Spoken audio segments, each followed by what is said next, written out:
बिस्मिल्लाहिर्रहमानिर्रहीम, अस्सलाम वालेकुम, सुबह खैर, जुम्मा मुबारक। आप देख रहे हैं एक्सप्रेसो, मैं हूं हिना आदिल। मैं हूं इमरान हसन। इस उम्मीद और दुआ के साथ कि आप खैरियत से एक नए दिन का आगाज कर चुके हैं या करने वाले हैं। दोनों सूरतों में हमारी बेस्ट विशेस आपके साथ हैं। अल्लाह करे आपका दिन बहुत अच्छे से गुजरे। आपको एक्सप्रेसो के ब्रांड न्यू एपिसोड में खुशामदीद कहते हैं। इमरान, आपका मूड अच्छा नहीं लग रहा आज? मेरा मूड शायद मौसम पे थोड़ा मुनसर है, इस वजह से कह सकते हैं। मौसम बाहर कुछ इतना खास अच्छा नहीं है, लेकिन अच्छी खबर है मेरे पास आपके लिए। वो ये है कि प्रेडिक्शन है कि लाहौर और इस्लामाबाद में भी बारिश होगी, क्योंकि कराची में बूंदाबांदी हुई है। इसके अलावा सिंध में, मटियारी में, हैदराबाद में बारिश जो है वो हुई है। मौसम कुछ बेहतर होना शुरू हो गया है। कराची की जो कल हमने सूरत हाल बताई थी कि जो टेम्परेचर था वो फील्स लाइक 50 to 60 था जी, बहुत ज्यादा तो था। उसके बाद तो ये होना बड़ा ज़रूरी था ताकि थोड़ी सी बेहतरी आए और जो मौसम है उसके साथ ही हमारे मूड भी थोड़े से बेहतर हो, क्योंकि वैसे तो मुल्क के जो हालात चल रहे हैं ना उसमें अच्छा मूड हो नहीं सकता। उसमें होना मुश्किल है और बहुत सारे ऐसे फैक्टर्स हैं जो सारी बातें आपकी मूड को ड्राइव करते हैं। उनमें से ये एक है, तो अल्लाह करे ये अच्छा हो जाए। इसके अलावा मुल्क की सियासत में क्या, और आज बहुत कुछ नहीं है हमारे पास शुरू में आपको बताने के लिए। सो हम क्या करेंगे, हम डायरेक्टली बड़ी खबर पे जाएंगे और आज देखेंगे सियासी मंजरनामे पे क्या तब्दीलियां, क्या नया है। देखते हैं आज की बड़ी खबर।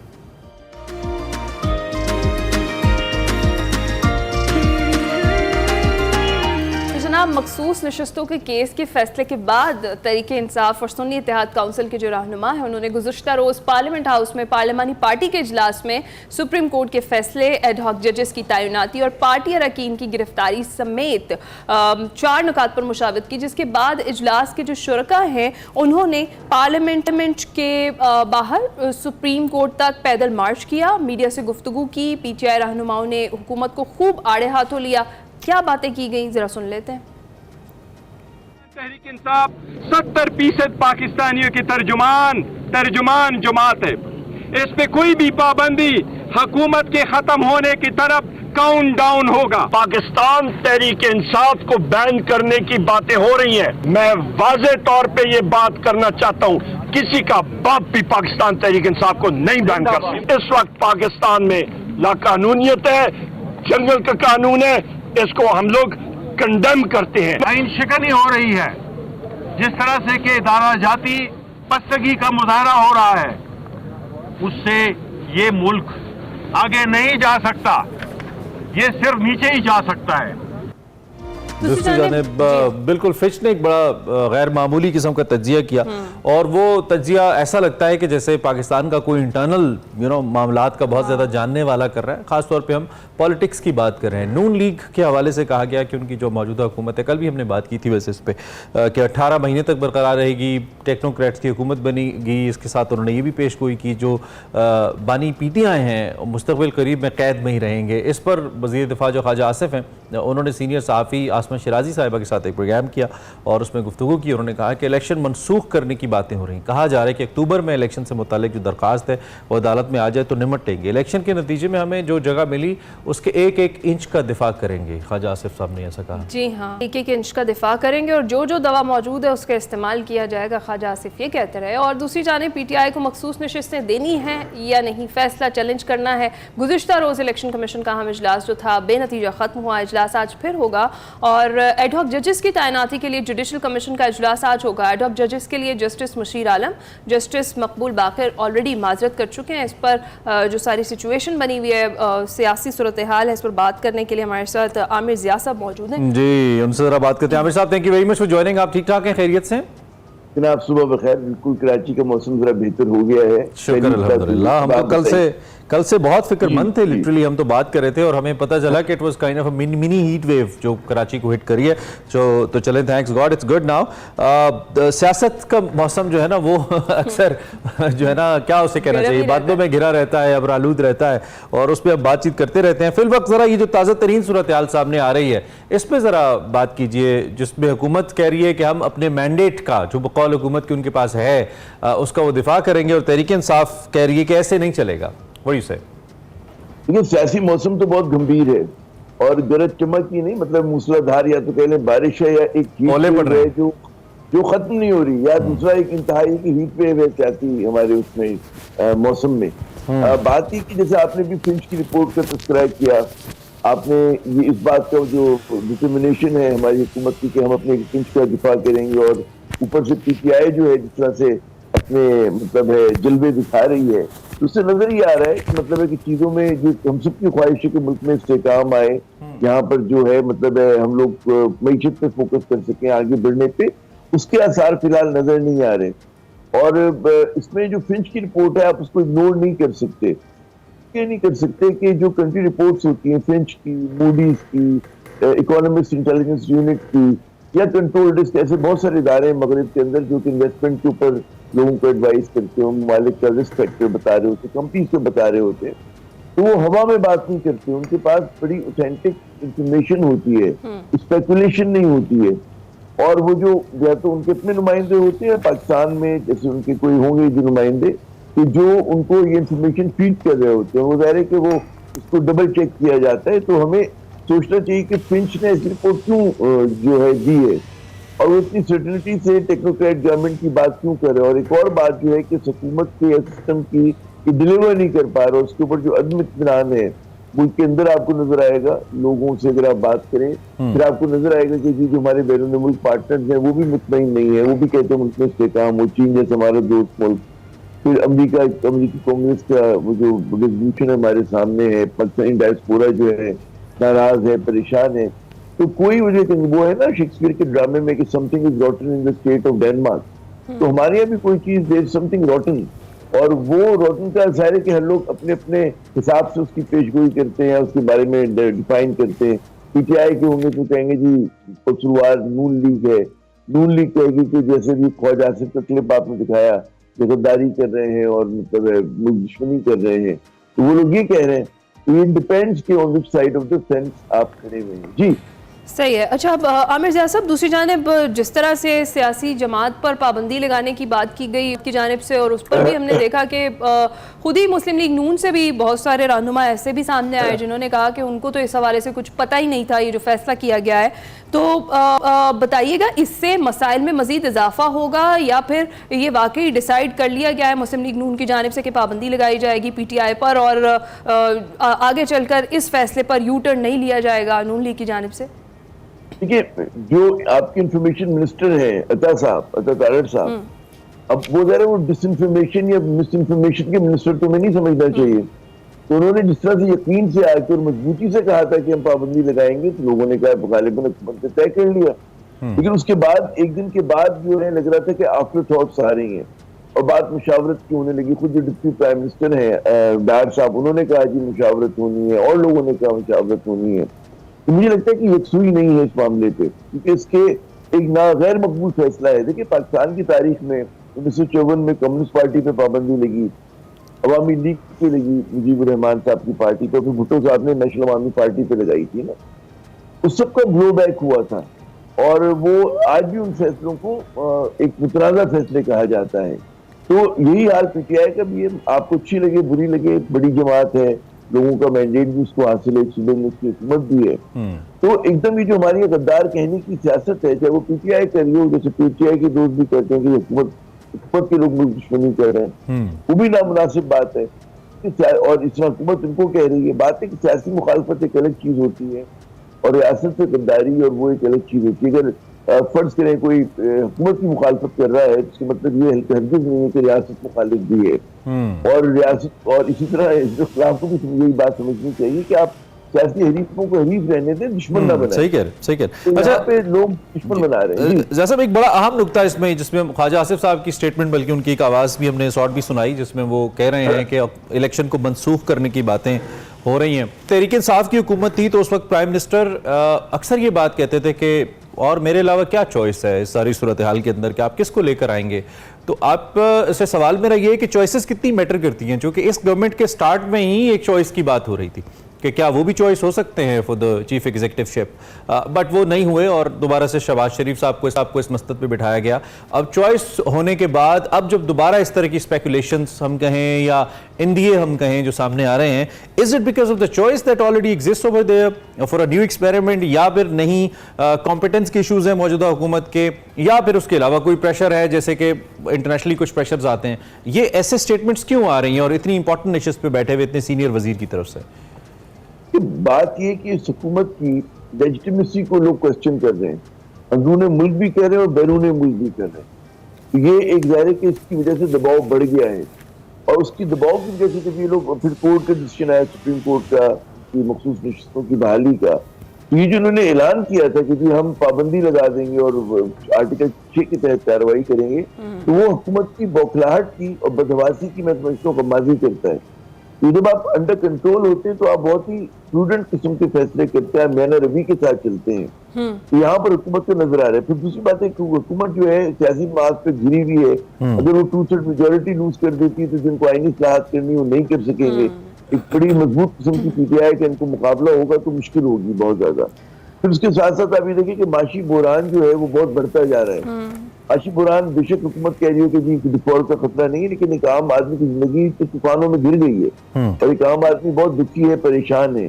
तो ये जो बिजली की कीमतें बढ़ी हैं, महंगाई है यहाँ पर, और यहाँ पर बिजनेस एनवायरमेंट तबाह हो चुका है, मईशत जो है स्लो डाउन हो चुकी है, उसका भी जो फॉल आउट है वो नून लीग पे ही गिरेगा, पीपल्स पार्टी पे भी नहीं गिरेगा, नून लीग पे। वो भी इनके लिए फिक्रमंदी की बात है कि अब ये इस चीज को कितना चला सकते हैं इन हालात में। और हमेशा आपको पता होगा कि अगर आपको मुल्क को सही करना है तो फंडामेंटल्स बाद में सही होते हैं, मईशत के पहले फील गुड फीलिंग आती है। हमारी वो फील गुड फीलिंग नहीं आ रही है और उसकी बड़ी वजह ये कि हमारा सियासी निजाम खराब है इस वक्त और ये डिलीवर नहीं कर पा रहा है, और ये मुझे लगता भी कि डिलीवर कर सकेगा जो हालात हैं। कहते हैं ना निजाम की खमीर में टेढ़ापन है। आप देखें ना 73 का आइन, 73 के आइन के बाद आप कह रहे हैं मैन्युफैक्चरिंग फॉल्ट है। मैं वही कह रहा हूँ, मैं तो यही कहता हूँ 73 का आइन जो है वो डिलीवर नहीं कर पा रहा ना। 73 के आइन की वजह डिस्पाइट 73 कॉन्स्टिट्यूशन मार्शल लॉ भी लगे और उसके अंदर कोई भी हुकूमत अपनी मतलब मुद्दत पूरी नहीं कर सकी।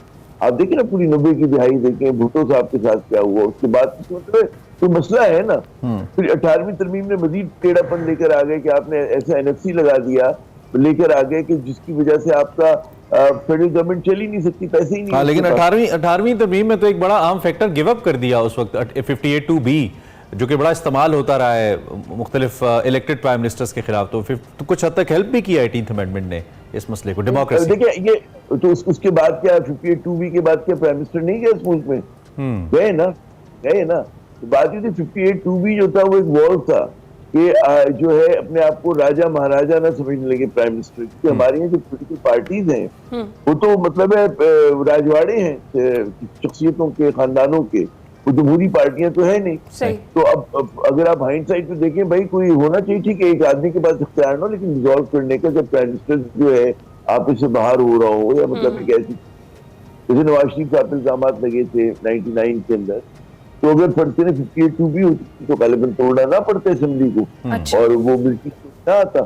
तो ये चीजें मतलब है आप डिपेंड करते हैं। मैं उन लोगों में से मैं समझता हूँ कि 18th अमेंडमेंट बहुत ही मतलब है इसलिए की गई थी कि ये सियासी जमातें मनमानी करें और सियासी जमातें या तो वाकई डेमोक्रेटिक हों, वाकई इसमें ऐसे लोग हों कि जो बिल्कुल किरदार इनका बुलंद हो, वाला हो, तो फिर तो ठीक है। लेकिन यहाँ पे तो पार्टी में अपनी डेमोक्रेसी नहीं है, तो 73 का आइन भी डिलीवर तो नहीं कर सका आपके यहाँ, तो आपको सोचना पड़ेगा कि मुल्क को हमें कैसे चलाना है और कैसे आगे लेकर आना है, वरना ये जिन हालात में हम हैं, आप देखिए हमारे पड़ोसी ममालिक कहाँ जा रहे हैं और हम लोग कहाँ जा रहे हैं, लोगों में कितनी मायूसी आ गई है। बिल्कुल ठीक है, पाकिस्तान आगे ले जाना जो एक बहुत बड़ा सवाल है।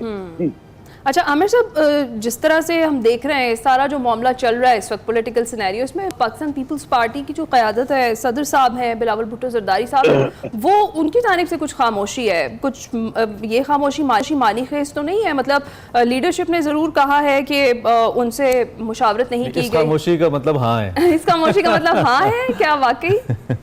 देखिए उन्होंने तो दुख का इजहार किया कि इतना बड़ा फैसला किया और हमसे आपने अंगूठा नहीं लगवाया, और अंगूठा तो वो भी लगा देते। ये नहीं आया जैसे रज़ा रब्बानी का स्टेटमेंट आया, फरतुल्लाह बाबर साहब का आया, उन्होंने कहा जी गैर जमहूरी काम है और नहीं होना चाहिए। ठीक है, वाकई मतलब है अगर आप देखें तो मुहिम जो ही है तो मगर फिर पार्टी ने अपने आप को डिस्टेंस किया। मेरी फरतुल्लाह बाबर साहब से बात हुई, भाई ये मेरा जो ट्वीट मैंने किया था इंडिविजुअल कैपेसिटी में किया था, मुझे नहीं पता पार्टी क्या पोजीशन लेगी, और फिर वाकई पार्टी ने वो पोजीशन ली। पार्टी ने वो नहीं क्यों कह रहे कि पीटीआई ने हालात ऐसे पैदा कर दिए जो कुछ उसके साथ हो रहा है।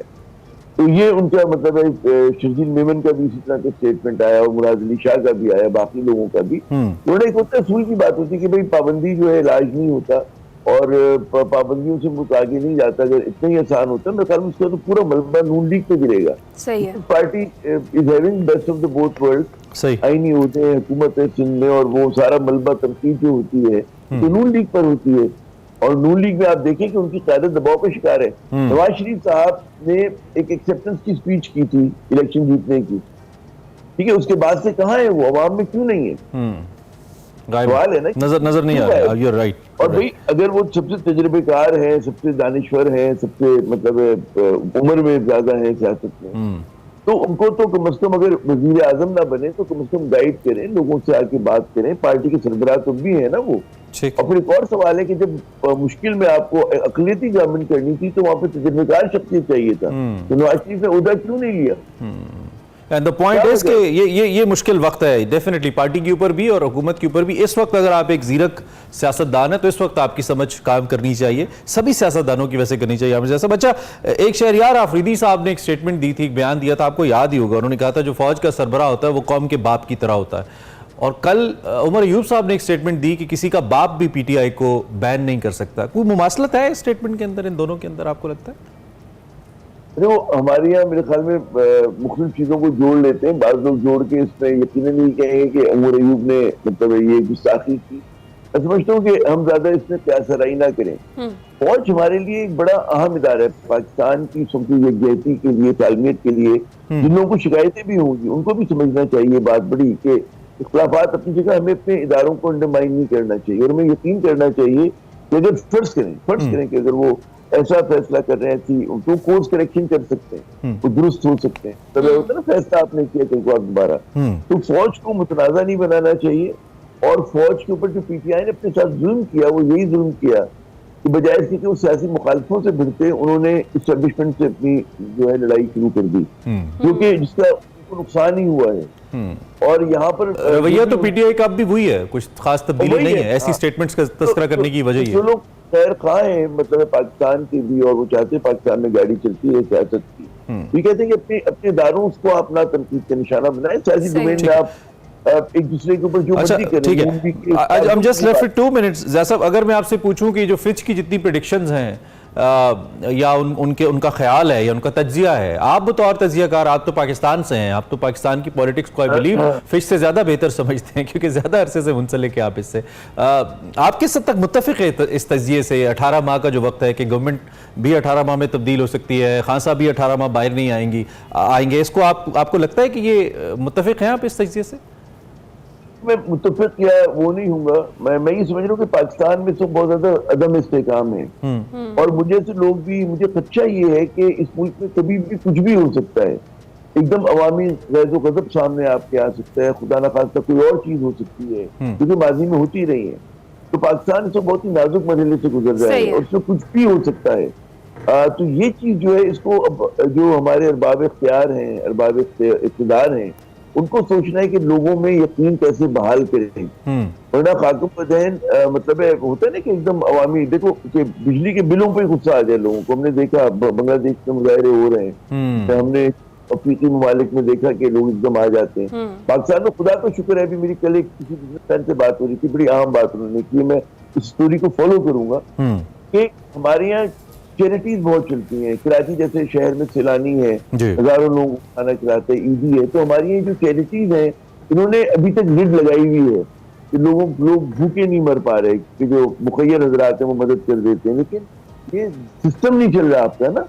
चैरिटी पे मुल्क नहीं चला करते, तो लोगों का एंगर रुका हुआ है कि बेचारा वो लाइन में लग के उसको 2 वक्त खाना तो मिल रहा है ना। तो कल को मगर ये चीजें कब तक चलेंगी? मिडिल क्लास बहुत नाराज है, बिजली जलाते हुए मतलब हमें डर लगता है वाकई ना।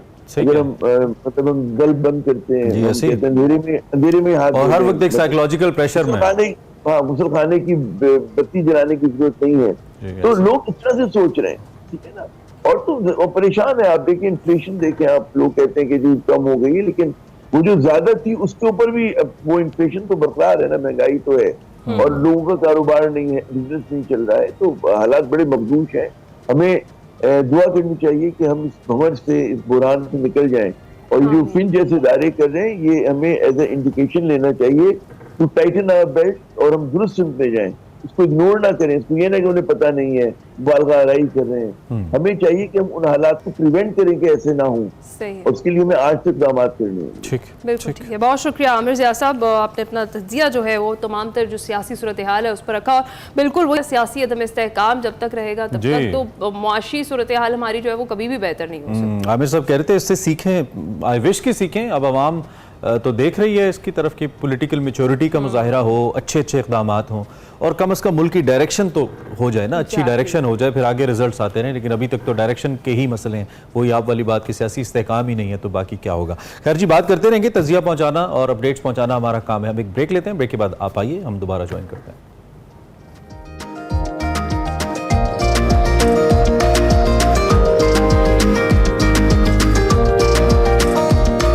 Back to Expresso. ऐसा कभी नहीं होता है कि कोई अचीवमेंट हो और उसका जिक्र एक्सप्रेसो में हम ना करें या उस हीरो से आपकी मुलाकात ना करवाएं।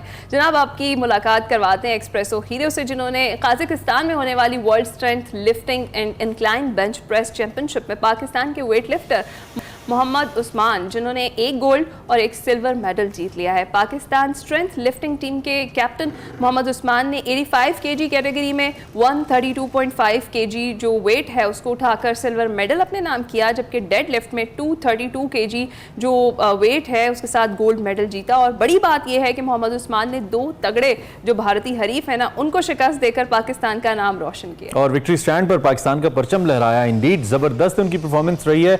232 केजीज 232 किलो उठाया, और फिर इसके साथ साथ उन्होंने वहाँ पे जो इस विक्ट्री के बाद अपनी जीत को डेडिकेट किया मजलूम फ़लस्तीनी मुसलमानों के नाम, जो कि हमारे और भी दिल के बहुत करीब है, हमें बहुत अच्छा लगा। और एज हिना सेट, ऐसा कैसे हो सकता है कि पाकिस्तान के लिए कोई कुछ अच्छा करे दुनिया भर में कहीं पे भी, और वो हमारे शो का हिस्सा ना बने। उस्मान इस वक्त लाइव हमारे साथ मौजूद है, उनसे बात करते हैं। उस्मान, वेलकम टू एक्सप्रेसो, क्या हाल है आपके? मैं ठीक हूँ, आप कैसे हैं? Thank you so much. अल्हम्दुलिल्लाह, such a great player talking to you Usman. कल जब मैंने न्यूज़ चैनल्स के ऊपर स्टोरी देखी तो I was you know it was a craving कि मैं आपसे बात करूं, कब आप हमसे बात करेंगे। आप जैसे जितने भी हमारे एथलीट्स हैं, जितने भी प्लेयर्स हैं, जब भी कुछ करते हैं तो यकीन मानिए बहुत ही अच्छा लगता है। आप अपने बारे में हमें बताइए, आपको कैसा फील हो रहा है, सच एन अचीवमेंट? हाँ, मैं अल्हम्दुलिल्लाह, it was my like 3rd international contest. इससे पहले मैं 2022 में किर्गिस्तान में 9th वर्ल्ड चैंपियनशिप हुई थी, जिसमें मैंने ब्रॉन्ज मेडल विन किया था। अनफॉर्चुनेटली अब मैं इंडिया के ही एथलीट से हार गया था। तो उसके बाद like I was so desperate कि मैं मतलब करियर में मेडल नहीं है एक, और वो भी अगर इंडिया वालों से मैं हार जाऊं। तो उसके बाद एक और चैंपियनशिप फिर लास्ट ईयर में हुई, वो नेपाल में काठमांडू में हुई। तो उसमें फिर मेरा एक ब्रॉन्ज मेडल। तो उसके बाद मैं फिर और ज्यादा मेरा उसमें डेस्परेशन ज्यादा हो गई कि नहीं, मतलब मैं हमेशा गोल्ड के लिए जाता हूँ और अगेन ब्रॉन्ज मेडल। तो इस मर्तबा अल्हम्दुलिल्लाह, ये आप फलस्तीन का कह रहे थे, तो मुझे इतना खुद पे ट्रस्ट था कि मैं गोल्ड मेडल के लिए ही जाऊंगा। तो इसीलिए मैंने फलस्तीन का फ्लैग भी अपने साथ रखा, और मेरी प्रिपरेशन ज्यादा अच्छी थी। इवन मैं अपने वहां पे पाकिस्तान में जब मैं ट्रेनिंग कर रहा था तो मैं रिकॉर्ड अटेम्प्ट कर चुका हुआ था। अच्छा। तो कुछ सर्कमस्टेंसेस ऐसे हो गए कि ट्रैवल बहुत ज्यादा करना पड़ा। लाइक लाहौर से पहले दुबई में फिर 10 घंटे का स्टे था, फिर उसके बाद आस्ताना की फ्लाइट ली, आस्ताना से 12 घंटे की ड्राइव लेके हम ये ओस्कीमोन जहाँ पे ये वेन्यू था, ड्राइव करके वो वहां पे आए। तो उसमें मेरा 2 से 3 केजी वेट भी ड्रॉप हो गया था। तो वरना अगर मतलब सब स्मूथ चलता और मेरा वेट मैनेज होता तो मैंने रिकॉर्ड अटेम्प्ट की थी, लेकिन सक्सीड। तो बस वरना वो जो मेरा जिसमें मेरा सिल्वर आया उसमें वो मेरा फेवरेट इवेंट था। उसमें मैं सोचा हुआ था कि इसमें ही मेरा आएगा, लेकिन वो सिर्फ एक मैंने अटेम्प्ट भी किया गोल्ड मेडल वाली, लेकिन वो बॉडी इतनी ज्यादा टाइट थी, क्रैम्प थे, ट्रैवल की फटीग एकदम से खत्म नहीं हुई, और वेट मेरा कम हो गया था, और रिकवरी इतनी ज्यादा नहीं, लोडिंग नहीं कर सका मैं एक दिन में। तो इस वजह से वो एक सिल्वर, पहले इवेंट में मेरा सिल्वर, एक गोल्ड मेडल कोई बात नहीं है। अच्छा, मुझे ये बताएं कि हम देख रहे हैं विक्ट्री पे आपके दोनों जानिब जो है वो भारतीय हरीफ खड़े हुए हैं, वो क्या फीलिंग्स थी उस वक्त, खास तौर पे जब आप जीत गए हों और आपने जब शिकस्त दी हो अपने रवायती हरीफ को, तब के क्या एहसास थे, जरा ये भी बताएं। नहीं, वो एहसास उस डबल हो गया था, क्योंकि पहले मैं हार चुका था। उसकी डेस्परेशन जो मेरे में थी, वो लाइक फीलिंग मेरे में थी कि लाइक मैं इस फील्ड में लाइक 15 ईयर से मैं कर रहा हूँ, लाइक कॉम्पिटिशंस खेल रहा हूँ, यूनिवर्सिटी चैंपियन और मेडल 2। और जो ब्रॉन्ज मेडल मैं लिए थे वो मैंने उसमें वो जो फर्स्ट तक था वो इंडियन एथलीट ही था।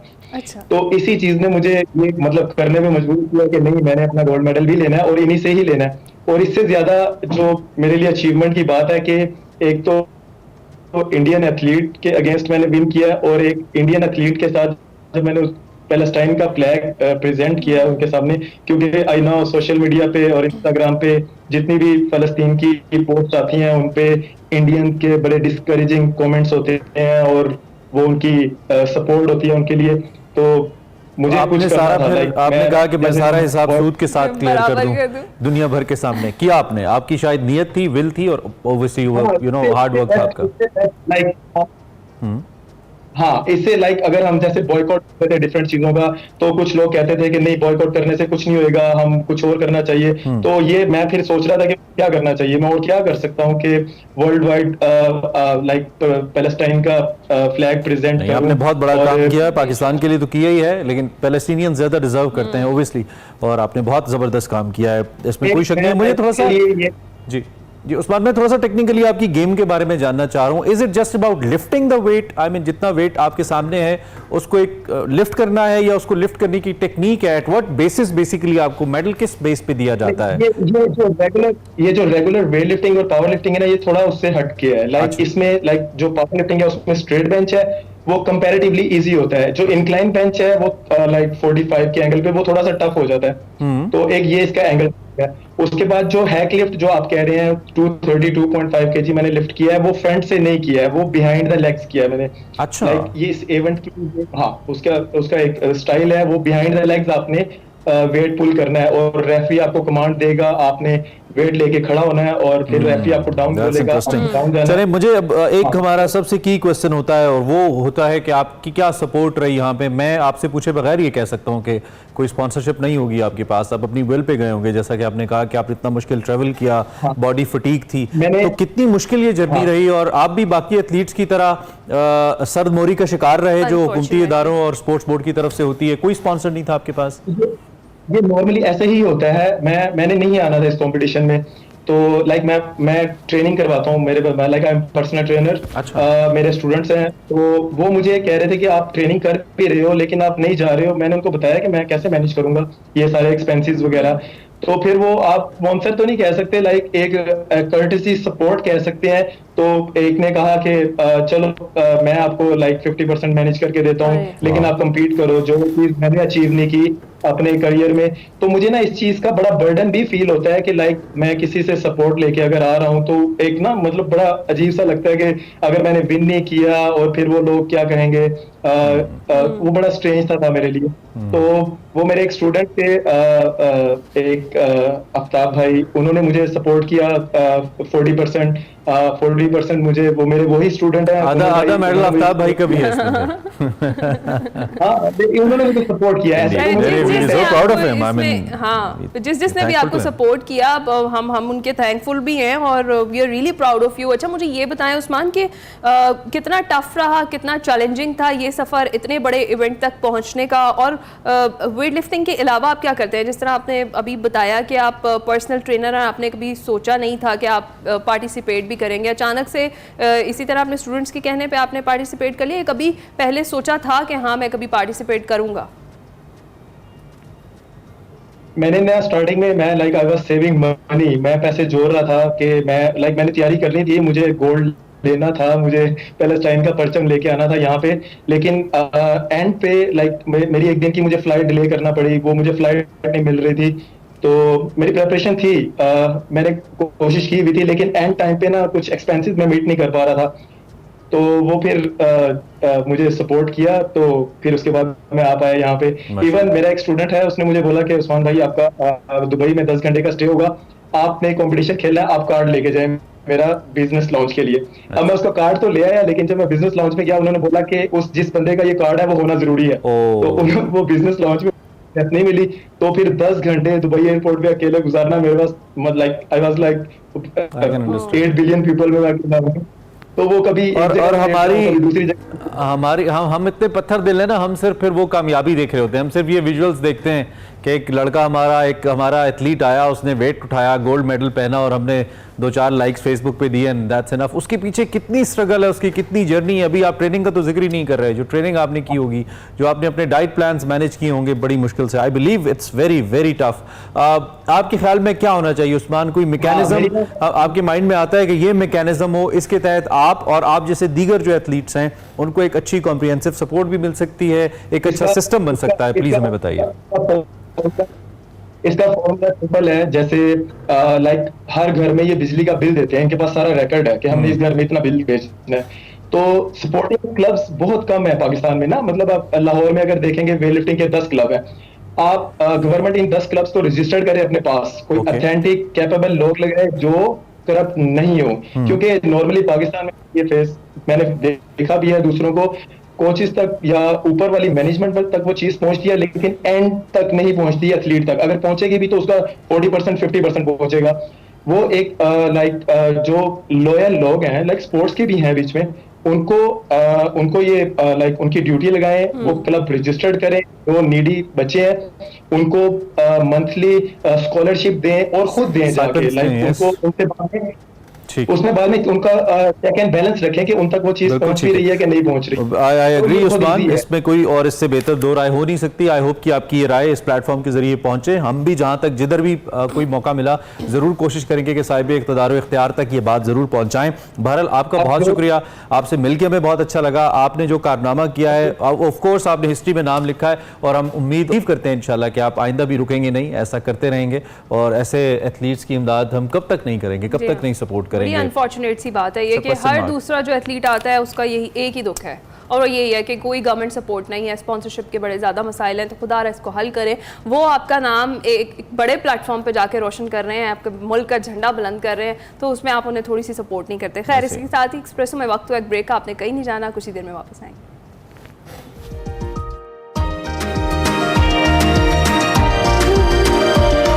Welcome back to espresso.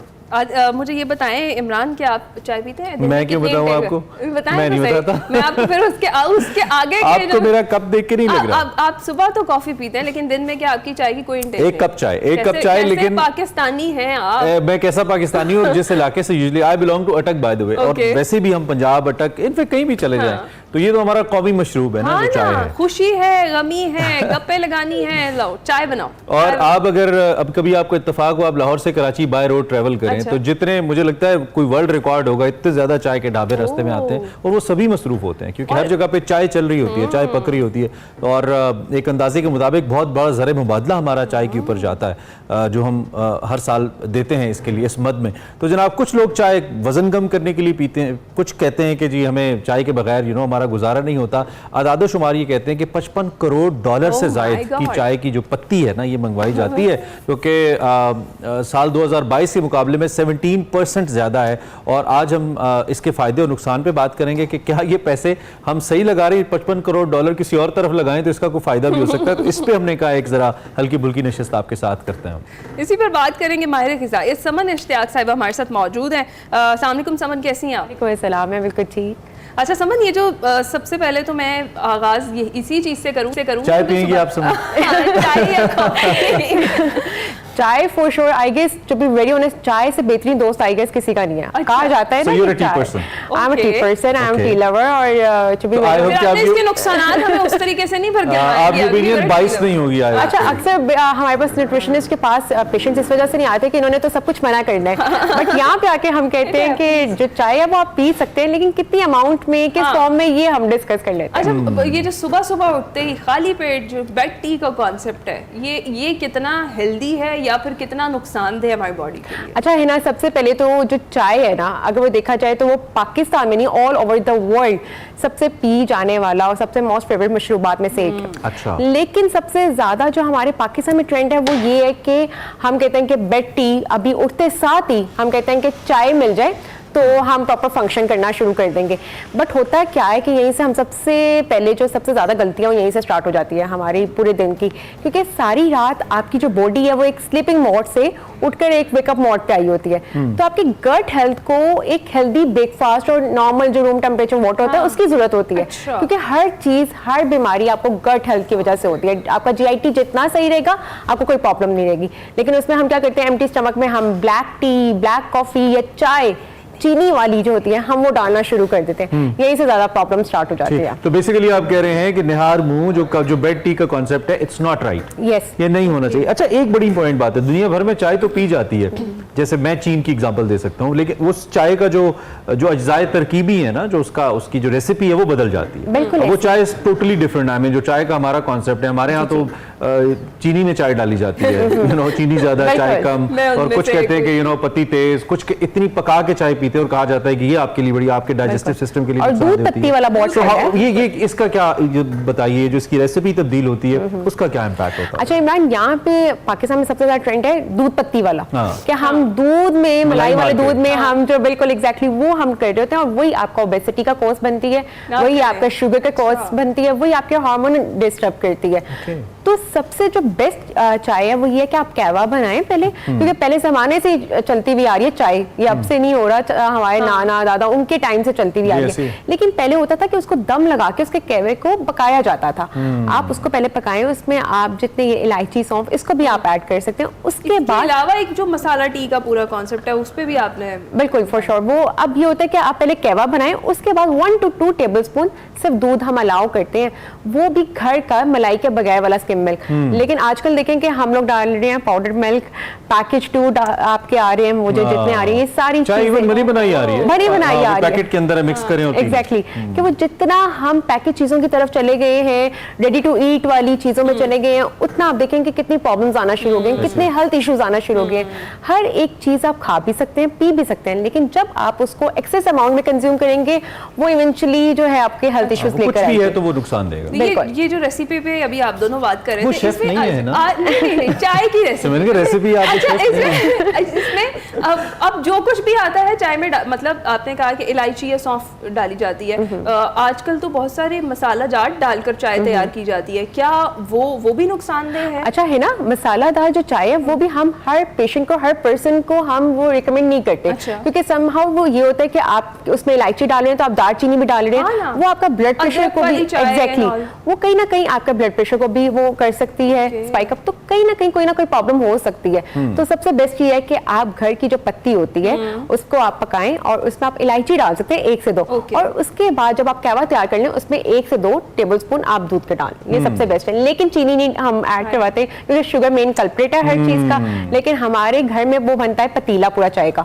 और उसके अंदर चीनी पहले ही डली होती है। ऐसी है, और ये तो ऐसी है। What is the right time to take tea? अगर आप बीइंग न्यूट्रिशनिस्ट हमें बताएं, क्या नाश्ते में हम पिएं? कुछ मैंने लोगों को कहते सुना है कि आप नाश्ते में ना पिएं, और चाय पराठे का एक कॉम्बिनेशन है जो यूनिवर्सल है, मैं कहता हूँ दुनिया में उससे अच्छा कोई कॉम्बिनेशन नहीं है, लेकिन नुकसानदेह भी, आई नो, उस पर भी जरा रोशनी डालिए, वो जरूरी है। जी इमरान, अच्छा बेसिकली ये होता है कि हमारा चाय पराठे का तो होता ही होता है, हम कहते हैं कि अभी खाना टेबल से गए और फौरन चाय आ जाए, ये सबसे ज्यादा गलत कॉन्सेप्ट है। खाने के बाद चाय, फौरन चाय, अभी तो खाना उठता नहीं है, इट्स अ नशा, I mean they want it. Yes, और बेसिकली ये होता है कि आपकी टेबल से आपकी प्लेट्स और यूटेंसिल्स उठे नहीं, आप कहते हैं चाय आ जाए फौरन, तो ये सबसे ज्यादा गलत है, क्योंकि चाय में बेसिकली टैनिन्स होते हैं, एक ऐसा एलिमेंट है जो आपकी आयरन की एब्जॉर्प्शन को रोक देता है। जैसे आपने खाया, जो आपके हेल्दी न्यूट्रिएंट्स थे, चाय अगर आपने फौरन साथ पी ली उसने आपकी एब्जॉर्प्शन को रोक दिया। जो आपने खाने से न्यूट्रिएंट्स लेने हैं, मिनरल्स लेने हैं, विटामिन्स लेने हैं, वो सारे आपके डिस्ट्रॉय हो जाएंगे। चाय खाना दिन का है या रात का है? कोई भी चाय के फौरन, खाने के फौरन बाद हम चाय रिकमेंड नहीं करते। अगर आपने लेनी भी है तो मिनिमम हाफ एन आवर या मैक्सिमम 45 मिनट्स के बाद आप लेते हैं। तो व्हाट अबाउट चाय पराठा? आई हैव हर्ड कि एक डॉक्टर साहब को कहते हुए मैंने सुना है कि ऐसा कोई कॉम्बिनेशन दुनिया में एग्जिस्ट ही नहीं करता, चाय पराठा का, जो हम इस्तेमाल करते हैं। ये एक्चुअली हमारे कॉन्सेप्ट बनाए हुए हैं, साइंस में इसका कोई वो कॉन्सेप्ट नहीं है, और ये हमारे चॉइसेस है कि हम कहते हैं कि पराठे के साथ चाय होना जरूरी है, लेकिन ये है कि वो पराठा भी तो आपका बीट, बात ये है ना कि वो आदतें ऐसी बन गई हुई हैं, अगर खाने के फौरन बाद चाय ना मिले तो लोग कहते हैं बाद में पीने का क्या फायदा, अब क्या फायदा चाय देने का। अच्छा मुझे ये बताएं कि जो चाय 1 से 2 बार गर्म करके पी जाती है, ये भी कॉन्सेप्ट आपने बताया, देख चाय पकाया जाता है, उसके बाद हाँ जिसको उसको चाहिए दोबारा से गर्म हो, ये कितना डेंजरस है? अच्छा, ये ना उसमें ये होता है रीहीट किया जाता है बार बार, और फिर किया भी जाता है तो या तो उसी बर्तन में हम बना रहे थे या उसको माइक्रोवेव किया जाता है, तो वो बहुत अनहेल्दी आपकी सेहत के लिए। जो फ्रेश चीज है, जो उसने आपको फायदे देने हैं, वो आपकी दोबारा रीहीट रीप्रोसेस, क्योंकि जब भी हमारे पास पत्ती आ रही है या घर में जो भी प्रोसेस दूध आ रहा है, वो कितने प्रोसेस से निकलकर हमारे पास आ रहा है कि ऑलरेडी उसके न्यूट्रिएंट्स तबाह हैं। शौक से बुराइयां चाय की कर रहे हो ना, मुझे थोड़ी अच्छाइयां बताएं, चाय पीने के फवाइद भी तो होंगे ना कुछ, तो फायदे बताएं कि अच्छा ये फायदा भी है, ये बताएं। मैं बिल्कुल भी चाय पीने से मना नहीं करती, और हम being a nutritionist we would recommend कि आप 1 से 2 चाय के कप पी सकते हैं। करती है चाय, आंखें खोलती है ऐसा? और ये जो सर में दर्द वाला जो कॉन्सेप्ट है, भाई बहुत सर में दर्द है, चाय ले आओ। अच्छा, ये हमारे से ज्यादा चाय इफेक्टिव लगती है हमें। हमारी आदत भी हो गई ना कि हम कहते हैं कि चाय के बगैर हम काम नहीं कर सकते, चाय के बगैर हमारी सुबह नहीं होती। और अगर कोई काम हो रहा है, कोई भी चीज हो रही है, जैसे आपने बड़ी अच्छी बात की थी, खुशी हो गमी हो, तो हमें तो चाय मिल जाए बस हर तरह से। तो चाय आप 2 से 3 कप पी सकते हैं पूरे दिन में, वो आपको कोई भी आपकी सेहत पे कोई मुतासिर नहीं करेगी, आप पी सकते हैं। Maximum 1 or 2 cups, 1 to 2 cups, no more than लेकिन that। आप इससे ज्यादा पिएंगे तो इवेंचुअली प्रॉब्लम करेगा। बहुत जरूरी है हर चीज में। I hope you like the discussion. आपने नहीं सुना होगा ऐसे इतना चाय को इतना प्रोटोकॉल हमने कभी नहीं दिया, हम बहुत लाइट लेते हैं, बट ये बड़ा अहम जुज़ है हमारी जिंदगी का। पिए एतदाल के साथ 1 या 2 कप्स, और कब कब पीना मुनासिब है, खाने के फौरन बाद नहीं पीनी, सुबह फौरन उठते नहीं पीनी, तो चाय आपके लिए ठीक है, पिया कीजिए, अच्छी बात है। रूटीन थोड़ी सी तब्दील करनी है, जिस तरह से समन ने हमें बताया। थैंक यू सो मच समन, आपने चाय के फवायद और नुकसान जो है वो हमारे साथ शेयर किए हैं। यहाँ वक्त हुआ एक ब्रेक का, कुछ ही देर में वापस आते हैं।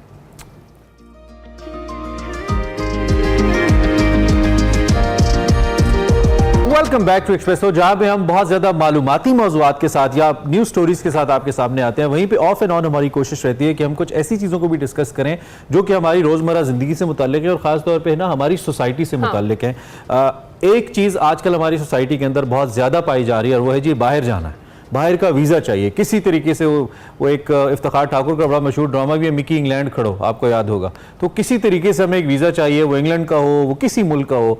हमारे नौजवान ये नहीं देख रहे कि वहाँ पे क्या अपॉर्चुनिटीज़ हैं, क्या जो वादे उनको यहाँ पे करके उनका जो भी एजेंट्स है वो लेके जा रहे हैं, क्या वो वहाँ पे पूरे हो रहे हैं। जो वर्क परमिट उनको मिल रहा है, क्या उसके तहत उनको काम भी मिलेगा, या उतनी पर आवर आपको पैसे भी मिलेंगे। बहुत सारे लोग यहाँ से चले जाते हैं, ट्रस्ट मी, बहुत सारे लोग बहुत मुश्किलात का शिकार होते हैं। गुज़िश्ता 2 साल में पाकिस्तान से तकरीबन कोई 16,94,000 से ज़ायद ऐसे अफराद हैं जो रजिस्टर्ड मुलाजमतों की गर्ज से मुख्तलिफ मुमालिकों में सुकूनत इख्तियार कर चुके हैं। इसमें हुनरमंद अफराद हैं, प्रोफेशनल्स हैं, और कुछ ऐसे लोग हैं जो प्रोफेशनल्स नहीं हैं, उनको बहुत मसाइल होते हैं। और इसी हवाले से हमने बात भी करनी है इस मौजूद। जी हाँ, हमने इसी टॉपिक पर बात करनी है। ये कितना बड़ा मतलब अलमिया है इस वक्त का, ये ब्रेन ड्रेन है। जो हमारे टैलेंटेड लोग हैं वो मुल्क छोड़ कर बाहर जा रहे हैं, या फिर हमारे जो स्टूडेंट्स हैं उनको यहाँ पर ऐसी अपॉर्चुनिटीज जो है वो नहीं मिल रही, और वो मुल्क से बाहर जाने पर मजबूर है। बिल्कुल, 7,89,000 लोग इस साल पाकिस्तानी जो हैं वो मुल्क छोड़कर गए हैं। ब्लूमबर्ग ये कहता है कि पिछले 9 सालों में 62 लाख से ज़ायद पाकिस्तानी ऐसे हैं जो दयारे गैर गए हैं, और पाकिस्तानी आबादी का कुल 1,35,00,000 से ज़ायद पाकिस्तानी इस वक्त दुनिया के 50 से ज़ायद ममालिक में रिहाइश पजीर हैं। इसकी वजूहात क्या है, क्या बाहर उतनी अपॉर्चुनिटीज़ हैं जैसे लोग जा रहे हैं, इस सब में हमने बात करनी है। हमारे साथ मोहम्मद आसिफ मौजूद हैं, मेरे बहुत अच्छे दोस्त हैं। इन्होंने खुद 2001 से बाहर सुकूनत इख्तियार की है। He is a business person over there, business कर रहे हैं अपना, लेकिन उसके साथ साथ फोर्ब्स के अंदर लिखते हैं, और बहुत सी चीज़ों को बतौर पाकिस्तानी बहुत डीपली चूंकि देखते हैं। तो हमने कहा I can be a right person to talk about this particular issue, तो हमने आसिफ को इन्वाइट किया। Thank you very much Asif for being with us. बहुत अच्छा लग रहा है हमें कि हम इस मौजू पे बात करें। आई होप कि कुछ ना कुछ इस गुफ्तगू से हमारे पाकिस्तानियों को फ़ायदा हो, जो कि आप दोनों एंड्स को समझते हो। पाकिस्तान में जो लोग किस माइंडसेट से बाहर जाते हैं और बाहर फिर उनको क्या चैलेंजेस आते हैं। सो सबसे पहले तो मैं आपसे इसकी बुनियादी वजूहात पूछता हूं कि वो क्या वजूहात हैं आपको लगता है बीइंग ओवरसीज पाकिस्तानीज जो ज्यादा अट्रैक्ट करती हैं लोगों को बाहर जाने के लिए, और वो यहां काम नहीं करते, बाहर जाके करना पसंद करते हैं, चाहे काम कैसा भी हो। अस्सलाम वालेकुम, first of all thanks for having me. मेरे ख्याल से इमरान इसकी 2 मेन कॉजेज हैं। एक तो है साइकोलॉजिकल एंड बिहेवियरल, और वो बहुत पुरानी बात जो हम बचपन से सुनते आ रहे हैं कि दूर के ढोल सुहाने, and sadly that's actual thing in life कि जो लोग, इट्स अ बिहेवियरल प्रॉब्लम, ठीक है, साइकोलॉजिकल लोगों को ये इशू आता है। सेकेंड इशू जो पाकिस्तान में है पर्टिकुलरली, वो है लैक ऑफ होप। जो यंग पीपल हैं specially, they just don't see कि यार हमारा यहाँ पे कोई फ्यूचर है। एक तो वो खुद नहीं सोचते, एंड सेकेंडली हर तरह से जो ड्रम रोल आता है वो उनको यही बता रहा होता है कि नहीं है, नहीं है, नहीं है। सो यहाँ पे ये दो इश्यूज हैं, एक तो इकोनॉमिक पॉलिटिकल चैलेंज है और दूसरा साइकोलॉजिकल चैलेंज है जो हमारे लोगों के साथ है कि बस बाहर जाना है तो बस सब कुछ ठीक हो जाएगा। So these are the two fundamental problems, ठीक है। मेरे ख्याल से जो पाकिस्तान से लोग आते हैं ये इस बेस के ऊपर आते हैं कि हम बाहर जाएंगे तो कुछ किसी तरीके से सब कुछ ठीक हो जाएगा, यहाँ पे चैलेंजेस हैं, वहां पे भी चैलेंजेस सह लेंगे, बस ठीक हो जाएगा। And I think it's really breaking के लोग समझते नहीं है इस चीज की डेप्थ को कि एक्चुअली एक फैमिली को बाहर रेज करना कितना मुश्किल होता है। ये एग्जैक्टली मैं यही आपसे आसिफ पूछना चाह रही थी, क्योंकि अब ये बड़ा नॉर्मल कॉन्सेप्ट हो गया है कि डिपेंडेंट्स जो है उनको आप साथ लेकर जाएं और अपने बच्चे ले जाएं और अपनी फैमिली को ले जाएं तो इट्स इजी, वहाँ जाकर सब कुछ बड़ा आसान है। इसके बारे में ज़रा बताइएगा, ये कितना चैलेंजिंग है? पहले तो आपको खुद जाकर सेटल होने में टाइम लगता है, जिस तरह से आपने बताया कि बहुत आसान लगता है यहाँ से देखने में, तो फ़ौरन जाएंगे, जॉब मिल जाएगी या कोई बिजनेस कर लेंगे। इस हवाले से ज़रा मैं चाहूंगी इस पे बात करें। श्योर। देखिए सबसे पहले तो आप ये देखें कि अभी यहाँ पर एक ऑक्सफोर्ड यूनिवर्सिटी की स्टडी हुई थी एंड दे सेड कि जो इकोनॉमिक माइग्रेंट्स आ रहे हैं स्पेशली साउथ ईस्ट एशिया से, for example Pakistan, they are actually negatively adversely contributing. वो यहाँ पे भी इकोनॉमी में पॉजिटिवली कंट्रीब्यूट नहीं कर रहे, एक्चुअली नेगेटिवली कंट्रीब्यूट कर रहे हैं। Why? One of the reasons is के उनको प्रॉपर एम्प्लॉयमेंट नहीं मिलती। सेकेंड प्रॉब्लम है इसके जब वो लोग अपने सब डिपेंडेंट्स को साथ ले आते हैं, डिपेंडेंट्स अभी काम नहीं करते, क्वाइट ऑफ्टन उनकी जो उनके स्पाउसेस होते हैं वो काम नहीं करते, उनके बच्चे काम नहीं करते और वो खुद भी इतनी अच्छी मुलाजमत नहीं करते। Lot of them sadly comes, बहुत से होते हैं क्वालिफाइड इंजीनियर्स, क्वालिफाइड डॉक्टर्स, और यहाँ पर आके वो टैक्सी चला रहे होते हैं, क्लीनर्स होते हैं, and it's really heart breaking to see for me. Secondly the next problem is कि लोगों को कॉस्ट ऑफ लिविंग का यहाँ पे कुछ आइडिया नहीं है। अच्छा, दे जस्ट थिंक कि हम आएंगे तो सब कुछ ठीक हो जाएगा। पाकिस्तान में इन्फ्लेशन है, बहुत ज्यादा है, मैं सुनता हूँ उस बारे में, मैं खुद उसको फील भी करता हूँ, but you have no idea कि इन्फ्लेशन यहाँ पर कितनी है। जो प्रॉब्लम्स पाकिस्तान में है वो यहाँ पर भी हैं थोड़े से डिफरेंट तरीके से, but the same problems exist here too. So एक आदमी जब खुद आता है, पहले तो उसको खुद मुलाजमत ढूंढने में, अपने आप को एडजस्ट करने में, देखिए जो कल्चरल शॉक आपको फील होता है ना, स्पेशली जब आप पाकिस्तान से आ रहे हो और जो अनएजुकेटेड या जो हाईली स्किल्ड प्रोफेशनल्स नहीं है उनको जो स्पेशली शॉक फील होता है, सिर्फ उसी को एब्जॉर्ब करने में बहुत वक्त लगता है। Second thing is then the employment. जब आपको एम्प्लॉयमेंट फाइनली मिलती है तो आप रियलाइज करते हो अच्छा पे चेक आ गया जी, मुझे तो पाउंड में पैसे मिल रहे हैं। दैट्स द अदर अच्छा, एक बड़ा अहम इसमें पॉइंट है, सॉरी टू कट यू, एक यूजुअली पाकिस्तान के अंदर इन पाउंड्स आई बिलीव लोग 20-20, 25-25 हज़ार पाउंड्स वर्क परमिट के लिए देते हैं। पाकिस्तानी 7-7, 8-8 मिलियन, 80-80 लाख रुपए देकर लोग वहां पे जाते हैं, जो बड़ा कॉमन प्रॉब्लम हम सुनते हैं, आप भी सुनते होंगे। और वहां पे जाके या तो वो एम्प्लॉयर एग्जिस्ट नहीं करता, अगर एम्प्लॉयर एग्जिस्ट करता है तो वो जॉब डेजिग्नेशन एग्जिस्ट नहीं करता, टैक्सेस आपको उस तनख्वाह के मुताबिक देने पड़ते हैं जो आपसे कमिट की गई है, लेकिन कमाते आप उसका आधा भी नहीं है, और वो आपको काम इसलिए करना पड़ता है because you don't have the documents. तो is it the right decision इतने पैसे दे के जाना, या फिर क्या इसमें क्या हेल्प हो सकती है पाकिस्तानियों की, जो लोग अक्सर ये फैसले कर रहे हैं? देखिए आई पर्सनली थिंक कि ये सबसे बड़ा अलमिया है अभी कि हमारे यंग लोग स्पेशली पाकिस्तान से जा रहे हैं। एक तो अब ये भी सोचें कि जो पाकिस्तान की इकोनॉमी के ऊपर इसका एडवर्स इम्पैक्ट है वो भी है, जो यहाँ पर फिर इस तरह से सैडली वर्क परमिट खरीद कर आ रहे हैं ना, दे बाइंग अ वीजा ऑलमोस्ट। देखिए जब भी आप किसी चीज को बाय करके आ रहे हो ना, तो आप उसको वैल्यू सही तरह से नहीं कर पाओगे बिकॉज आप अपने मेरिट पे नहीं आए हो। तो आप यहाँ पे आते हो एक तो इमीडिएटली, क्योंकि आपके पास सही तरह से पेपर वर्क नहीं है, तो आप इंस्टेंटली सेकंड क्लास सिटीजन बन जाते हो यहाँ पर, राइट? सो अब आपके ऊपर नेगेटिवली हर कोई देख रहा है। Second of all your life become such a misery कि 6 से 8 महीने के बाद बहुत से लोग कहते हैं यार हम तो बस ऐसे बुरी तरह से फंस गए, या तो अपना वो सब कुछ बेच बचा के आते हैं पाकिस्तान से, या फिर अपनी फैमिली को वहां पे कर्ज में डाल के आते हैं और यहाँ पर सैडली आकर फंस जाते हैं ना। अपॉर्चुनिटीज की बात करें यहाँ पर, हाँ मैं वही कह रहा हूँ कि लोग कह रहे होंगे खुद आप बाहर बैठे हुए हैं और हमें कह रहे हैं बाहर ना आए, तो जरा अपॉर्चुनिटीज की बात भी करें। नहीं एग्जैक्टली, सो देखिए अपॉर्चुनिटीज की हम डिस्कशन करें ना, तो जो हाईली स्किल्ड माइग्रेंट हैं, there is one thing for that कि उनके लिए हमेशा वर्क कहीं ना कहीं होता है। अगेन जो मैंने पहले बात की, जो कल्चरल शॉक है, जो आपको थोड़ा बहुत सेटलमेंट के टाइम है, वो तो लगेगा ही, उससे तो आप ग्रेज नहीं कर सकते। लेकिन इंस्टेंटली जब आप अपनी पूरी फैमिली को उठा के लेके आते हो ना, तो आप अपने ऊपर बहुत एक्स्ट्रा बर्डन डाल रहे हो। So the better thing is कि अगर आप प्रॉपरली मेरिट के ऊपर आ रहे हो तो ठीक है आप आओ, if you are highly skilled person. अगर आप हाईली स्किल्ड नहीं हो और आप सोच रहे हो कि बस मैं वीजा खरीद के आ जाऊंगा सब कुछ ठीक हो जाएगा, I am really sorry to tell you कि इतना आसान नहीं है, आप अपने लिए बहुत ज्यादा मुश्किलात पैदा कर रहे हो। और अभी यहाँ पर इतनी ओवर माइग्रेशन हो गई, एज अ सेड कि अभी यहाँ पे इमिग्रेंट एडवर्सली कंट्रीब्यूट कर रहे हैं, राइट? तो उसकी प्रॉब्लम ये है कि आपके लिए जो रूल्स हैं वो और भी टफ हो जाएंगे, आप कोई और सेकंड जॉब नहीं कर सकते, और पाकिस्तानियों को अपने आप को यहाँ पे भी मेंटेन करना है, और वो पंजाबी की एक फ्रेज है ना कि उत्तम पाकिस्तान दे भी रोले, तो वो भी आपको मैनेज करना है, right? So it becomes really hard. So all I am saying is कि opportunities are, of course they already exist, लेकिन हाईली स्किल्ड। अच्छा, वो बात गलत है फिर, जो पाउंड डॉलर्स जो दरख्तों पे नहीं होते वहाँ पे, हमने कहा शायद लगे होते हैं, उतारने हैं बस वहाँ पे।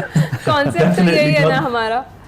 अच्छा आसिफ, ये जो स्टूडेंट्स जाते हैं, स्टूडेंट वीज़ा पर जाते हैं, और पीछे उनकी सोच पढ़ाई की नहीं होती, बेसिकली आजकल तो यही चल रहा है कि बस किसी तरह से वहाँ लैंड कर जाए, उसके बाद तो सब आसान है। स्टूडेंट्स की लाइफ वहाँ पर कितनी मुश्किल आपने देखी है, जो इसी सोच, इसी कॉन्सेप्ट के साथ मैंने बहुत सारे लोगों को जाते हुए देखा है। राइट, देखिए, the one thing that is good is कि अगर आप पॉजिटिव इंटेंशन से आ रहे हो ना कि मैंने एक्चुअली आना है, मैंने 4 साल लगा के अपना बैचलर्स करना है या 2 साल लगा के अपना मास्टर्स करना है, और अगर आप वाकई में वो करते हो, तो to be honest at the end of that आपके लिए लाइफ अच्छी है फॉर श्योर। लेकिन आपको वो 4 साल या 2 साल की एक्चुअल इन्वेस्टमेंट करनी है। अगर आप सिर्फ वीजा लगवा के बस आ रहे हो, तो अपने आप के लिए अगेन एक्स्ट्रा मुश्किलात हैं, क्योंकि अब तो स्टूडेंट्स भी डिपेंडेंट्स को नहीं ला सकते, नंबर 1। नंबर 2 कि 20 घंटे काम कर सकते हो। आई एश्योर यू, आजकल के जमाने में इन इंग्लैंड 20 घंटे काम करके आपका सिर्फ रेंट भी पे नहीं होता।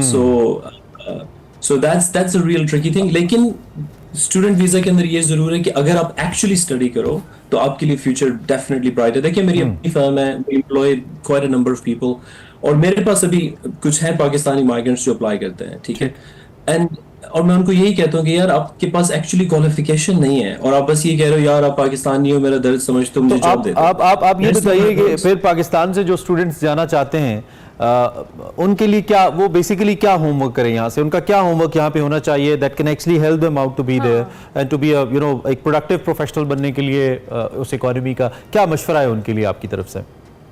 देखिए, मेरा मशवरा स्टूडेंट्स के लिए तो यही है कि अपने आप को सिर्फ ये मत देखें कि मुझे कौन सा वीजा मिल जाए। आपको आगे चाहिए कि अगले 10 से 20 साल में देखें कि कौन सी इंडस्ट्रीज फ्यूचर में ग्रो करेंगी। उसके अंदर sustainability, carbon net zero, alternative energies, artificial intelligence. I mean one of the things I been telling everybody, ये जो इकोनॉमिक माइग्रेंट्स हैं और जो स्टूडेंट्स हैं, उनको भी मैं पाकिस्तान से कह रहा हूँ कि यार आप सोचें कि पाकिस्तान में अब कितनी अपॉर्चुनिटीज हैं just through AI, artificial intelligence. You don't actually need to sell everything and come here, but अगर ये 3-4 इंडस्ट्रीज के ऊपर कुछ लोग फोकस करें ना यहाँ पर आने के लिए, तो डिग्रीज या क्वालिफिकेशंस आप उनके अंदर लें जो अगले 10-20 साल में आपके लिए काम आएंगी, बजाय इसके कि यार बस कोई सभी सस्ता सा वीजा हो, सस्ती सी वो हो, मिल जाए, बस मैं आ जाऊं फिर देख हाँ, एक दफा आ जाऊं और लोगों को होता है कि बस आपको you are setting yourself up for failure if you do that. हाँ, सही कह रहे हो। अच्छा, फैमिलीज का जिक्र जैसे हिना ने शुरू में भी अपने पहले सवाल में किया था, मैं उसको थोड़ा सा आगे बढ़ाते हुए, क्योंकि बहुत सारे लोगों को अपने बच्चों की तरबियत का भी आसिफ प्रॉब्लम होता है। यू बीइंग अ पेरेंट, आप इसको बहुत सारी बातें क्लोजली देखते होंगे, एक बड़ा कंसर्न होता है। कुछ लोग तो कहते हैं जी बाहर जाएंगे बच्चे, यूके के स्कूल्स में पढ़ जाएंगे, बड़ी अच्छी उनकी तरबियत हो जाएगी। कुछ लोग ये कहते नजर आते हैं कि वहाँ पे ऐसे मसाइल हैं जिसकी बेस पे ऐसे इखलाकी मसाइल हैं उस सिस्टम एजुकेशन के अंदर, सिस्टम ऑफ एजुकेशन के अंदर, कि वो तंग कर देते हैं लोगों को, और वो कहते हैं कि नहीं हमें तो बच्चों को इस्लामिक तालीम देनी थी, हम कहाँ आ गए। तो इस हवाले से बताइए क्या मुश्किलात हैं वहाँ पे, और क्या वाकई बच्चे पाकिस्तान से बेहतर पढ़ते हैं वहाँ पे, किस एज ग्रुप के बच्चे, जरा इसको थोड़ा सा एलैबोरेट करें हमारे लिए। देखिए, अगर तो आप यहाँ पर बैचलर्स या मास्टर्स के लिए आ रहे हो तो आई थिंक दैट्स फाइन, क्योंकि उस वक्त तक आपकी जो वैल्यूज और जो आपका कल्चर है वो आपके अंदर इनग्रेन हो चुका है। लेकिन जब आपके बच्चे बिल्कुल छोटे, इम्प्रेशनेबल हैं, 6-7 साल के, 5 साल के, 8 साल के, 10 साल के, उनके ऊपर जो यहाँ के कल्चर का शौक आता है ना, they can not absorb it. और जो पेरेंट्स को फिर शौक आता है कि यार ये बच्चों को क्या पढ़ाया जा रहा है स्कूल में, because it's a very open society यहाँ पर, ठीक है। कोई वो ये नहीं कहता कि यार ये ना बताओ, ये ना करो, बच्चों को शील्ड करने की जरूरत नहीं है, बस सब कुछ बता दो एंड स्टफ। सो जो हमारे लोग हैं वो बहुत फील करते हैं इसको, इखलाकी तौर से बहुत प्रॉब्लम है। सो इन माय व्यू, जहां तक आपकी स्कूलिंग है, जो इनिशियल स्कूलिंग है, I don't think it makes a big difference. अगर आप बैचलर्स मास्टर्स की स्टडीज की बात करें तो फॉर श्योर कि पाकिस्तान और यहाँ का कोई कंपैरिजन नहीं है, because it's too good here. लेकिन जो बचपन का प्रॉब्लम है ना, वो आपके लिए है इखलाकी तौर से, वैल्यूज के तौर से, इस्लामिक तौर से, क्योंकि यहाँ पे सब कुछ ओपन है, और आप जो पाकिस्तान में हल्का सा माथे पे या सर पे थप्पड़ लगा सकते हो, दैट डजंट हैपन हियर। तो आपके हाथ से उनको फील होता है पेरेंट्स को, यार बच्चे मेरे हाथ से जा रहे हैं। एक तो ये एजुकेशन की साइड आ गई, सेकेंडली फिर हेल्थ केयर और उसका भी बहुत प्रॉब्लम आ रहा है। अब तो आपको पता है कि लोगों को NHS और हेल्थ केयर के लिए स्पेशल पे करना पड़ता है, and they still can't access these services. ठीक है, जैसे अच्छा। हॉस्पिटल्स जहाँ पे डॉक्टर्स अवेलेबल है वैसे नहीं है वहाँ पे। मैंने बहुत सारे लोगों को वहां से यहाँ आकर अपना ट्रीटमेंट करवाते हुए देखा है कि भाई वहाँ पर बहुत एक्सपेंसिव है ट्रीटमेंट। जो सहूलतें आपको यहाँ के गवर्नमेंट हॉस्पिटल्स में मिल जाती हैं, जितना भी हम बुरा कह लें, वो वहाँ पर आपके लिए बड़ा मुश्किल होता है। अच्छा आसिफ, ये जो हम अभी बात करें, डिस्कशन करें, ब्रेन ड्रेन बहुत ज़्यादा खतरनाक हो चुका है। यानी हम देखें स्टूडेंट्स या हमारे प्रोफेशनल्स वो प्रेफर कर रहे हैं कि वो मुल्क से इस वक्त चले जाएं। मतलब फिर आने वाले वक्तों में तो हम ये देखेंगे कि जो हमारे हाईली प्रोफेशनल्स हैं पाकिस्तान में ज़्यादा बचेंगे ही नहीं। फिर इस सारे सिलसिले के लिए आपको क्या लगता है कि गवर्नमेंट को कुछ ऐसे स्टेप्स लेने चाहिए, खास तौर पे जो हमारी यंग जनरेशन है, स्टूडेंट्स हैं, यानी अपॉर्चुनिटीज़ उनके लिए यहाँ इतनी ज़्यादा हो कि उन्हें ज़रूरत ही ना पड़े कि वो बाहर जाएं? यस, देखें जो मैंने स्टार्ट में कहा था कि इसके दो प्रॉब्लम्स हैं, मेन फैक्ट्स दो हैं, एक साइकोलॉजिकल, तो उसमें हमें खुद थोड़ा सा अपने आप को ओपन करना है। I also think by the way कि जब पाकिस्तान के अंदर लोग बाहर की न्यूज सुना कर रहे हैं ना, CNN या BBC पर्टिकुलरली, ताकि आपका जहन थोड़ा सा ओपन हो कि यार यहाँ पे भी एक्चुअली वही चैलेंजेस एग्जिस्ट करते हैं। Second side is the economic and political. अब गवर्नमेंट को चाहिए कि यंग लोगों को होप दे। अब होप देने के सिर्फ फ्रैंकली दो ही तरीके हैं। एक तो ये कि आपकी कंट्री के अंदर और हमारी कंट्री में, पाकिस्तान में, कुछ इकोनॉमिक स्टेबिलिटी हो। सेकंड थिंग जो गवर्नमेंट कर सकती है वो बहुत इंपॉर्टेंट है, वो है special economic corridors and special entrepreneurial zones, जहां पे टैक्स ब्रेक्स दें। वो उनसे कह सकते हैं कि भाई अगर आप यहाँ पे एक फर्म करते हो, और specially sectors like tech, alternative energies, इस तरह की चीजें, हम आपको एक्स्ट्रा टैक्स ब्रेक देंगे, हम आपको गवर्नमेंट का लोन दे सकते हैं as a startup loan and so on.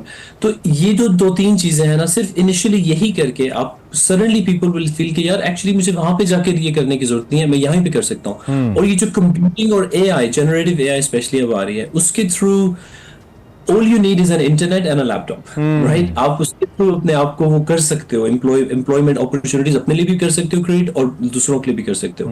मैंने पाकिस्तान के अंदर अपनी फर्म का एक ऑफिस खोला था, हमारा मेन काम फाइनेंशियल सर्विसेज और टेक का है, and honestly I was amazed कि कितना अच्छा टैलेंट वहीं पे अवेलेबल है, right? And when I gave them the opportunity, और हम उनको बिल्कुल वही ट्रीटमेंट्स दे रहे हैं जो यहाँ पर हम अपने एम्प्लॉयज को देते हैं, उसी तरह की हॉलीडेज, उसी तरह की facilities, and they loving it. तो मेरे कहने का मकसद ये है कि जैसे ही यंग पीपल को होप नजर आएगी ना, तो वो फिर करेंगे नहीं। तो आई थिंक ये जो इकोनॉमिक जोन्स की मैं बात करूं, it's a good. I hope कि इसके ऊपर काम हो। आपके वक्त का बहुत शुक्रिया, थैंक यू वेरी मच। आपको हमने बहुत सुबह जगाया because it's too early at London, और आप हमारे साथ मौजूद रहे। Mohammad Asif all the way from London हमारे साथ मौजूद थे, जो कि खुद एजुकेशन सेक्टर में भी काम कर रहे हैं, फाइनेंशियल सेक्टर के अंदर भी काम कर रहे हैं, और being Pakistani, being overseas Pakistani as student, आप सबसे ज़्यादा समझ सकते हैं कि आप किस माइंडसेट के साथ बाहर जाते हैं, फिर कैसे चैलेंजेस आते हैं। एंड आई बिलीव कि ये चैलेंजेस पहले से ज़्यादा हैं। जो अर्ली 20s के अंदर चैलेंजेस थे, अब उससे कहीं ज़्यादा है, चूंकि इन्फ्लेशन बढ़ गया है, पोस्ट कोविड सिचुएशन के बाद मामलात बड़े टफ हुए हैं, लेकिन at the same time opportunities और डिफरेंट एवेन्यूज़ भी खुले हैं। जैसे आर्टिफिशियल इंटेलिजेंस की हम बात कर रहे हैं कि पाकिस्तान में बैठ के आप डॉलर्स में पैसे कमाएं, और बहुत से लोग कर रहे हैं। सो बेहतर है अपना पैसा ब्लाइंडली वेस्ट करने में, किसी वीज़ा को खरीदने के लिए आप ऐसे प्लान करें कि आप पाकिस्तान में अच्छी अपॉर्चुनिटीज, हाँ कहीं नहीं लगे हुए, कोई वो दरख्त नहीं है। अगर कोई नजर आया तो मेरे दोस्त हैं, मैं आपको जरूर बताऊंगा कि वहाँ पे वो दरख्त, उससे तोड़ लीजिए, ऐसा नहीं है। आई होप आपको हमारी डिस्कशन अच्छी लगी। एक्सप्रेसो में वक्त हुआ एक ब्रेक का।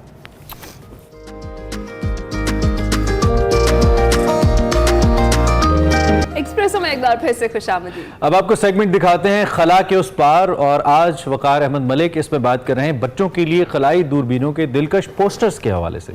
देखिए।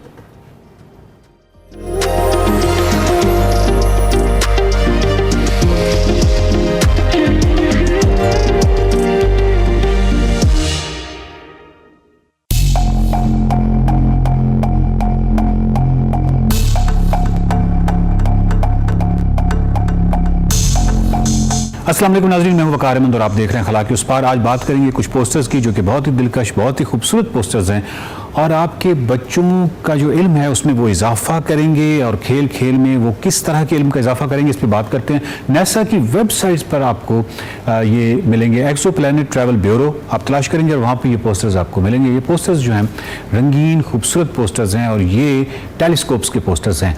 वो नुमाइंदा टेलीस्कोप्स, वो अहम तरीन टेलीस्कोप्स जिन्होंने हमारे इल्म में बहुत सारा इजाफा किया, कायनात को समझने में मदद दी और कायनात के हवाले से हमारे जो मुगालते थे उनको दूर किया। ये जो नुमाइंदा टेलीस्कोप्स हैं, ये जो बड़ी अहम टेलीस्कोप्स हैं, इनकी ना सिर्फ पोस्टर्स बनाए गए हैं बल्कि इनसे मुतल्लिका जो अहम मालूमात हैं वो भी दी गई हैं। मसलन केपलर की बात करें तो केपलर जो है ये 2009 से 2018 तक स्पेस में इसने काम किया, 2018 में रिटायर हुई। 2009 से 2018 के दरमियान में इसने हमारे इल्म में कितना इजाफा किया, आप इससे अंदाज़ा लगाइए कि बहुत ही बुनियादी एक ऐसी चीज़ जिसको आज हम मुमकिन है फॉर ग्रांटेड लें, लेकिन इसने हमें बताया कि हमारी गैलेक्सी में स्टार से ज़्यादा प्लैनेट्स मौजूद हैं और जो प्लैनेट्स की तादाद है वो कहीं ज़्यादा है बनिस्बतन स्टार्स के। इस तरह केपलर जो है वो शुरू के जो 4 साल हैं उसने एक पैच पे काम किया स्काई के, और उसमें उसने सारी स्टडी की और इसकी जो फील्ड ऑफ व्यू है उसमें तकरीबन 1,50,000 स्टार्स को अपनी फील्ड ऑफ व्यू में ये उसका स्टडी करती है, उनका मुताला करती है। 2013 में अपनी इस कैपेबिलिटी या इस सलाहियत से ये महरूम होने के बाद इसकी जो स्टेज 2 या मिशन 2 था उसको वो दिया गया और उस मिशन 2 का नाम था K2 इसका दूसरा मिशन था। और इस मिशन में बेसिकली ये जो हमारी सोलर सिस्टम है, ये हमारे जो प्लैनेट्स हैं, इसके इर्द गिर्द जो पूरा ये प्लेन है इसका इसने मुताला करना था। केपलर की अगर हम कहें कि 2 अहम बातें क्या हैं, 2 अहम बातें ये हैं कि एक तो उसने हमें बताया कि प्लैनेट्स जो हैं वो स्टार से ज़्यादा हैं हमारी गैलेक्सी में, लेकिन जो इससे भी अहम है वो ये है कि इसने बहुत सारे एक्सोप्लैनेट्स जो हैं, एक्सोप्लैनेट्स का मतलब ये है कि ऐसे प्लैनेट जो कि हमारे सोलर सिस्टम से बाहर हैं, ऐसे सैयारे जो हमारे शमसी निज़ाम से बाहर हैं उनको एक्सोप्लैनेट कहते हैं। तो एक्सोप्लैनेट्स जो हैं उनकी दरियाफ्त में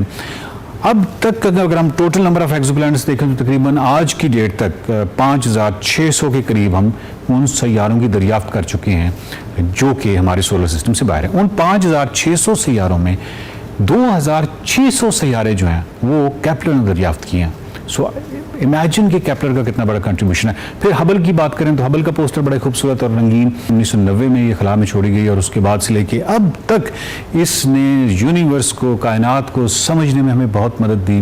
2000 में इसने एक्सोप्लैनेट HD 209458b, ये जो एक्सोप्लैनेट था इसको एक स्टार के आगे से जब वो गुजरा तो उस ब्राइटनेस का मुताला करते हुए ये वो एक्सोप्लैनेट है जिसका हबल ने मुताला किया था, स्टडी की थी 2000 में। बहरहाल हबल के बारे में कहा जाता है कि ये मोस्ट वैल्यूएबल और मोस्ट सक्सेसफुल हमारी जो है खिड़की रही है कायनात को समझने के लिए और कायनात को देखने के लिए। अब तक हबल का बहुत सारा कंट्रीब्यूशन। इस तरह डिफरेंट पोस्टर्स को हम देखें, टेस्ट का पोस्टर देखें तो टेस्ट का पोस्टर जो है वो बहुत ही खूबसूरत है। टेस्ट जो है वो एक इंतहाई अहम टेलीस्कोप है जो कि 2018 में भेजी गई और 2018 से 2020 तक सिर्फ इब्तदाई 2 सालों में उसने क्या कमाल कर दिखाया। इन 2 सालों में टेस्ट ने 1900 एक्सोप्लैनेट्स यानी ऐसे सैयारे 1900 सैयारे जो कि शमसी निज़ाम से बाहर हैं उनको स्टडी के लिए मुंतखब किया। और इसकी जो सबसे खूबसूरत बात है वो ये है कि ये उन एक्सोप्लैनेट्स का मुताला करती है जो कि मैस में बहुत छोटे हैं, यानी छोटे एक्सोप्लैनेट्स का मुताला करती है। और जो ब्राइट स्टार होता है उस ब्राइट स्टार की जो लाइट है उसके अंदर जो अगर टाइनी डिप भी आता है तो उसको भी स्टडी करती है। और इस तरीके से ना सिर्फ ये कि ये छोटे एक्सोप्लैनेट्स को मुताला करती है बल्कि उसके साथ साथ ये इंटायर स्काई यानी जितना भी स्काई है वो इसका फील्ड ऑफ व्यू है। अगर हमने केपलर को देखा तो केपलर जो था उस टेलीस्कोप का जो फील्ड ऑफ व्यू था उसमें तकरीबन 1,05,000 स्टार्स आते थे। सो एक्सोप्लैनेट्स ट्रैवल ब्यूरो के अंदर ये जो पोस्टर्स आपको मिलेंगे ये पोस्टर्स आपके बच्चों के इल्म में भी इजाफा करेंगे और खेल भी है। और दूसरी तरफ अगर मज़ीद क्यूरियोसिटी हो, मज़ीद तजस्सुस हो कि एक्सोप्लैनेट्स जो हैं या वो सैयारे जो कि हमारे शमसी निज़ाम से बाहर हैं वो क्योंकि हर आए दिन दरियाफ्त होते चले जा रहे हैं तो उसके लिए नासा ने एक अलग से पेज बनाया हुआ है। और एक्सोप्लैनेट्स का जो पेज है उस पर जब आप जाते हैं तो वो आपको लाइव बताता रहता है कि आज या इस महीने या इस साल कितने एक्सोप्लैनेट्स दरियाफ्त हो चुके हैं। टोटल नंबर ऑफ एक्सोप्लैनेट्स जो हैं वो तकरीबन 5,600 इस वक्त तक दरियाफ्त हो चुके हैं जिनमें से 2600 जो हैं वो केपलर ने किए हैं। सो ये एक्सोप्लैनेट्स के बारे से और भी जितनी मालूमात हैं, खूबसूरत मालूमात हैं, वो आपको इस पेज पे मिल सकती हैं। नासा की इस वेबसाइट को ज़रूर विजिट कीजिएगा और बच्चों को ये पोस्टर जो हैं ये डाउनलोड करके दीजिए। उनके लिए खेल भी होगा और उनके लिए उनके इल्म में इजाफे का एक बहुत बड़ा सबब भी होगा।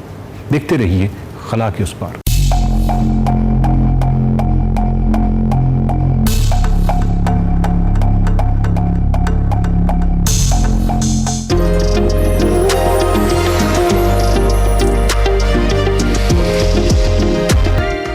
Back to espresso. आप सोच रहे होंगे एक्सप्रेसो में अभी तक क्रिकेट का जिक्र क्यों नहीं आया, तो परेशान नहीं होना सब क्रिकेट लवर्स ने, क्योंकि अब हम जिक्र कर ही रहे हैं फाइनली। लेकिन हम आज बात कर रहे हैं विमेंस एशिया कप का जो मिशन है उसकी। कौमी जो विमेंस टीम है वो श्रीलंका में डेरे डाल चुकी। पाकिस्तान टीम अपना पहला मैच आज रिवायती हरीफ भारत के खिलाफ खेलने जा रही है और विमेन एशिया कप श्रीलंका के शहर दंबोला में खेला जाएगा। पाकिस्तान से रवानगी से कबल टीम की जो कप्तान है निदा डार, उन्होंने ये कहा था कि भारत के खिलाफ तमाम खिलाड़ी जज्बाती होकर खेलते हैं, भारत को हरा चुके हैं, इस बार भी एशिया कप का आगाज कामयाबी से करेंगे इंशाल्लाह, हम दुआ करते हैं ऐसा ही हो। निदा डार का ये भी कहना था कि मैं चाहती हूँ मेरी कप्तानी में एशिया कप या वर्ल्ड कप ट्रॉफी हम जीते। एशिया कप के ग्रुप ए में पाकिस्तान, भारत, नेपाल और मुत्तहिदा अरब अमारात, जबकि जो ग्रुप बी है उसमें बांग्लादेश, मलेशिया, थाईलैंड और मेजबान श्रीलंका शामिल है। और हर ग्रुप की जो 2 टॉप टीम्स हैं सेमीफाइनल में अपनी जगह बनाएंगी, जबकि फाइनल 28 जुलाई को खेला जाएगा। और दूसरी जानिब अगर बात करें पाकिस्तान विमेंस क्रिकेट टीम के नए हेड कोच मोहम्मद वसीम की, तो उन्होंने विमेंस खिलाड़ियों को जो मिलने वाली सहूलियात हैं उन फैसिलिटीज़ पर सवालात उठा दिए हैं। उनका कहना है कि माजी में भी विमेंस क्रिकेट टीम पर काम नहीं हुआ और ख़वातीन जो खिलाड़ी हैं हमारी सब इसी तरह के नताइज वो चाहती हैं जैसे पाकिस्तान मेंस टीम से उम्मीद लगाते हैं, तो फिर विमेंस टीम पर इन्वेस्ट भी उतना ही किया जाना चाहिए। उन्होंने कहा कि विमेंस क्रिकेट को मेंस क्रिकेट की बराबरी पर लाना होगा और वो मुआवजे की सूरत में हो या सहूलतकारी की शक्ल में हो, सहूलतों की शक्ल में हो, वो होना चाहिए। बिल्कुल। और विमेन जो हमारी टीम है उसको इतनी सहूलतें क्यों नहीं मिल रही, इस पर भी हम बात करेंगे। टीम से हम क्या एक्सपेक्ट करें और फिर थोड़ा सा हम अपने cricket board, Pakistan cricket board को भी थोड़ा टच करते जाएंगे, because the person that we have right now with us obviously cricket के एक्सपर्ट हैं। मिर्जा इकबाल बेग साहब हमारे साथ मौजूद हैं। Welcome to espresso. मिर्जा साहब, आप कैसे हैं? ठीक ठाक हैं?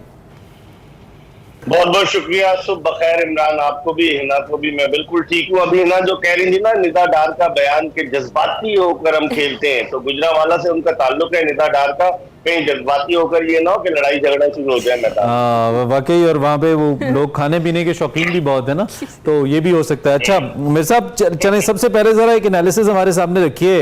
वैसे तो मैं मोहम्मद वसीम को देख रहा था तो मुझे वो आपकी लैपटॉप फिनोमिनन मुझे याद आ रहा था, लेकिन उसमें मैं बाद में आता हूँ। पहले जरा टीम कंपैरिजन हम अगर करें, इस वक्त इंडिया मेंस क्रिकेट के अंदर तो छाया हुआ है, जिस तरह की परफॉर्मेंस उनकी मेल टीम दे रही है, क्या विमेन टीम भी उनकी उतनी ही अच्छी है और क्या एक्सपेक्ट करें हम पहले मैच में पाकिस्तान वर्सेस इंडिया? इमरान, अगर हकीकत की निगाह से देखा जाए तो भारत की विमेन क्रिकेट टीम पाकिस्तान से कई हजार दर्जे बेहतर है। उसकी बुनियादी वजह यह है कि अभी आप देखें कि जिस तरह आईपीएल होती है इस तरह से वहां भारत में विमेन की भी आईपीएल हुई और उस विमेन की आईपीएल में बड़ा टैलेंट सामने आया, उसके मैचेस दिखाए गए और उसकी वजह से नई लड़कियां टैलेंट उभर कर सामने आया। हमारे जो है बस वही, एक तो इंटरनल सियासत बहुत है, खवातीन की आपस की सियासत बहुत है, कभी कप्तान बदल जाती हैं, कभी चीफ सेलेक्टर बदल जाते हैं। अब देखें आप, कोई चीफ सेलेक्टर नहीं है, बतूल फातिमा जो रिटायर हुए हैं वो सेलेक्टर है और असद शफीक जो मर्दों में भी नजर नहीं आते, मर्दों के भी सेलेक्टर है, विमेन के भी सेलेक्टर है। कुछ होते तो नहीं, आप कहें मर्दों की सिलेक्शन में नजर नहीं आते। हाँ, नजर नहीं आते सिलेक्शन में वो। उसके अलावा भी माशाल्लाह शादीशुदा है, आप सिलेक्शन पे न गए। दूसरी उसकी जो चीज है, अगर देखें आप हकीकत की निगाह से कि पाकिस्तान में विमेन क्रिकेट जिस तरह मोहम्मद वसीम है, अब मोहम्मद वसीम हेड कोच बन गए। पाकिस्तान में तो क्रिकेटर्स अपनी बारी के इंतजार में रहते ना, एक जगह से गए दूसरी जगह आ गए।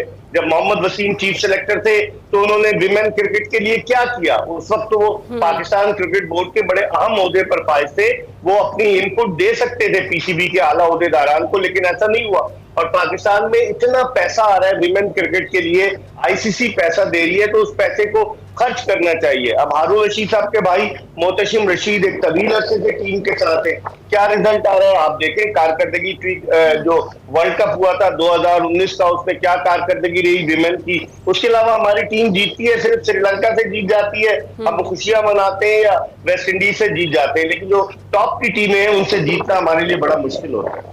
अच्छा मिर्जा साहब, जिस तरह से ये जो शिकवा किया है कोच ने कि भाई सहूलतें नहीं मिलती और भला वो कॉन्ट्रैक्ट उस तरह का हो, फाइनेंशियल सपोर्ट हो, सहूलतों का फुकदान है कि हमारी जो विमेन टीम है हम नहीं देख रहे कि इसको फॉर्म में या अच्छा प्ले करते हुए कब से, क्या यही वजह है? परफॉर्मेंस भी मैटर करती है इंडिविजुअली? देखिए, शिकवा तो उन्होंने इसलिए किया है कि उन्होंने पहले से खबरदार कर दिया कि अगर टीम की खुदा न खास्ता कारकर्दगी खराब हो तो इल्जाम ना आए, वो कहेंगे सहूलतें नहीं थी हमें तो इसलिए हम इस वजह से। लेकिन अगर आप हकीकत की निगाह से देखें, मैं आप सही कह रहा हूँ, आप लोग हंस रहे हैं, मैं आपको सही बता रहा हूँ, शिकवा पे जवाब शिकवा शुरू हो जाएगा ना। अगर उन्होंने शिकवा किया है तो पीसीबी भी शिकवा करेगा कि आपको इतने हमने लाखों रुपए महाना पे रखा है हेड कोच, और आपके साथ इतनी बड़ी ट्रेनिंग टीम दी गई है, आपको बहुत बड़ी फैसिलिटीज है, आपको फैसिलिटीज का क्या करना चाह रहे हैं? विमेन ठहरती है 5 स्टार होटल में, कभी सोच नहीं सकती थी जब 96 में ये विमेन क्रिकेट शुरू हुई। विमेन को डेली अलाउंस मिलता है, बेहतरीन तरीके से दुनिया भर में ट्रेवल करती हैं। आपको याद होगा इमरान के पीसी कराची में लड़कियां ठहरी थी, 2-3 लड़कियां जो थी एक ही गाड़ी में 4-5 लड़कियां निकल गई, एक्सीडेंट हो गया, 2 लड़कियों को टीम से बाहर कर दिया गया, बगैर बताए चली गई। तो डिसिप्लिन भी होना चाहिए, फैसिलिटीज के साथ साथ उनको डिसिप्लिन की भी पाबंदी करानी चाहिए। तो मैं समझता हूं टैलेंट है इनमें। आप ये कह रहे हैं कि जो फैसिलिटीज हैं they are enough, I mean जो जिस चीज का गिला मोहम्मद वसीम कर रहे हैं वो उस हद तक उतनी मखदूश सूरत हाल नहीं है। डेली अलाउंसेस से लेकर 5 स्टार स्टेज से लेकर आप कह रहे हैं कि फैसिलिटेशन है क्रिकेट बोर्ड की तरफ से विमेन के लिए।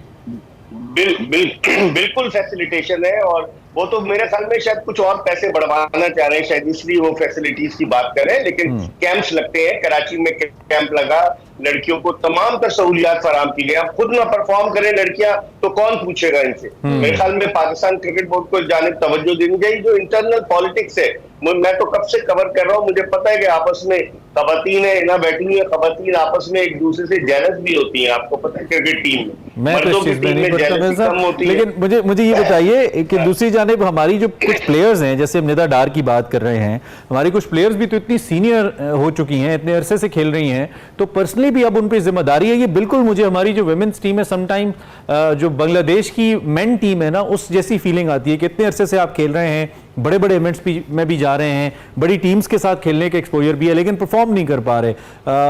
बुनियादी तौर पे प्रॉब्लम फिर है कहां पे? क्या सिलेक्शन सही नहीं हो रही है, या प्लेयर्स रिस्पॉन्सिबिलिटी नहीं ले रही है चूंकि उनकी अकाउंटेबिलिटी नहीं हो रही? बुनियादी तौर पे प्रॉब्लम कहां रह रहा है? असल प्रॉब्लम इमरान, प्लेयर्स की अकाउंटेबिलिटी नहीं हो रही, वो रिस्पॉन्सिबिलिटी नहीं ले रही, जिसकी वजह से वो हो रहा है कि भाई अगर मेरा ग्रुप है, मेरी पसंद की लड़कियां, तो वो टीम में ji Mirza, we lost your audio Mirza ji. सियासत का जहर जो है वो शरायत कर गया है, जिसकी वजह से प्रॉब्लम हो रही है।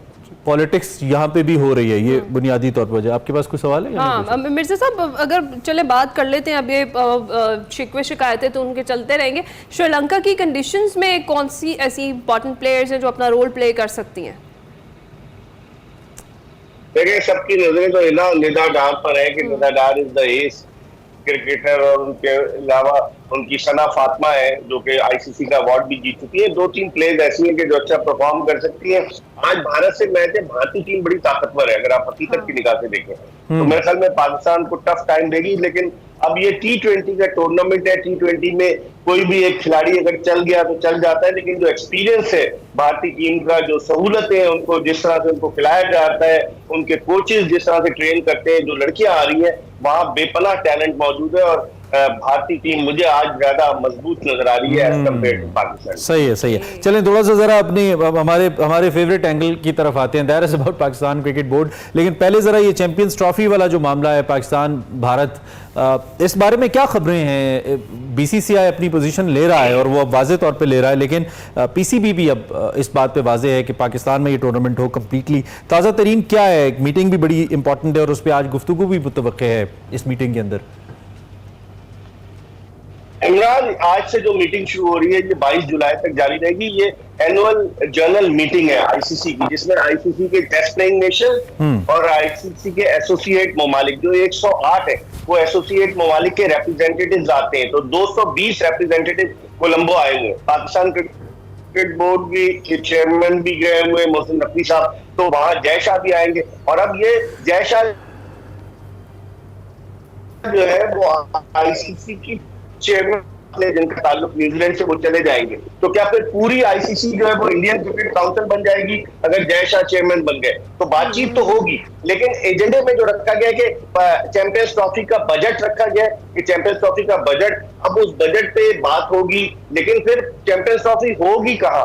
भारत ने अभी बीसीसीआई ने तो ये नहीं कहा कि हम नहीं खेलने जा रहे, लेकिन उन्होंने अपने जराये से, अब आप देखें टाइम्स ऑफ इंडिया उनका सबसे बड़ा अखबार है, वो खबर दे रहा है, स्टार स्पोर्ट्स खबर दे रहा है, उनके यूट्यूबर्स खबर दे रहे हैं, तो इसका मतलब है कहीं ना कहीं कुछ ना कुछ तो है। उनको कहा गया कि आप आ गए हैं और चेक करें। मेरे ख्याल में पाकिस्तान क्रिकेट बोर्ड को एक मजबूत स्टैंस लेना पड़ेगा, अगर नहीं दिया तो वही हाल होगा पिछले साल एशिया कप में हाइब्रिड मॉडल पे हुआ। तो मिर्जा साहब ये भी तो खबर है कि पीसीबी ने भी कहा है कि बीसीसीआई जो है वो भारतीय हुकूमत की जानिब से जो मना किया गया है पाकिस्तान ना जाने की जो इजाजत है टीम को, उसका तहरीरी जो सबूत है वो दे। अब ये डिपेंड करता है कि क्रिकेट बोर्ड जो है वो आईसीसी को ये लेटर प्रेजेंट करेगा या क्या सीन होगा, इस हवाले से भी कुछ बताइएगा।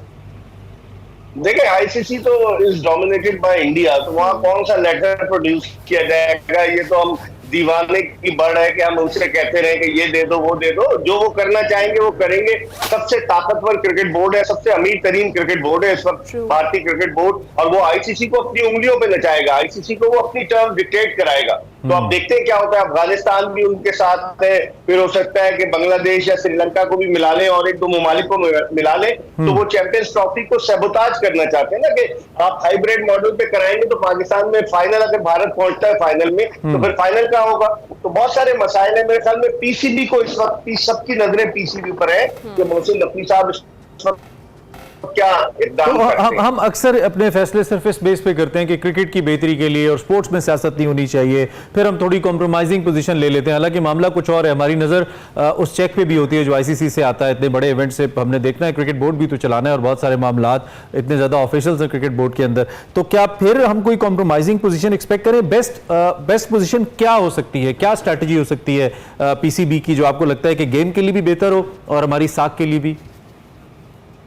देखिए इमरान, सबसे पहले पीसीबी को उन्हें कन्विंस करना चाहिए कि तमाम ममालिक की टीमें आ गई है। भारत ये जवाब बना रहा है कि जो मकबूजा कश्मीर में जो आपने खबर आपकी नजर से गुजरी होगी, एक अटैक हुआ और एक मेजर उनका और सिपाही मर गए और वहां सूरत हाल बड़ी कशीदा है। फिर वो बहाना बनाते हैं पाकिस्तान की इंटरनल सिक्योरिटी सिचुएशन नहीं है, वो इसको बहाना बना रहे हैं और दूसरों को कन्विंस कर रहे हैं। तो पाकिस्तान क्रिकेट बोर्ड को एक मजबूत स्टैंस लेना चाहिए कि फरवरी में 19 फरवरी से आईसीसी चैंपियंस ट्रॉफी है, तमाम चीजें बेहतर हो जाएंगी। अगर सपोज भारत आने से मना करता है तो पाकिस्तान क्रिकेट बोर्ड को चाहिए कि आईसीसी को कहे, क्योंकि 8 टीमें हैं तो 9वें नंबर की जो रैंकिंग की टीम है श्रीलंका, उसको भारत की जगह इंक्लूड करे ताकि उन्हें सबक मिले कि भाई अगर वो नहीं आते, अगर उन्हें अपना बड़ा जोम है अपने पैसे पर, अपनी टीम पर, तो फिर एक दफा उनको झटका तो लगना चाहिए। लेकिन वो झटके हमें दिए जा रहे हैं, हम ही झटके पे झटके खाते जा रहे हैं। मेरे ख्याल में अब उनकी बारी है। अब बात करें आपकी, जरा इग्नोर करके चेक करें, क्या पता इससे रिस्पॉन्स अच्छा आ जाए।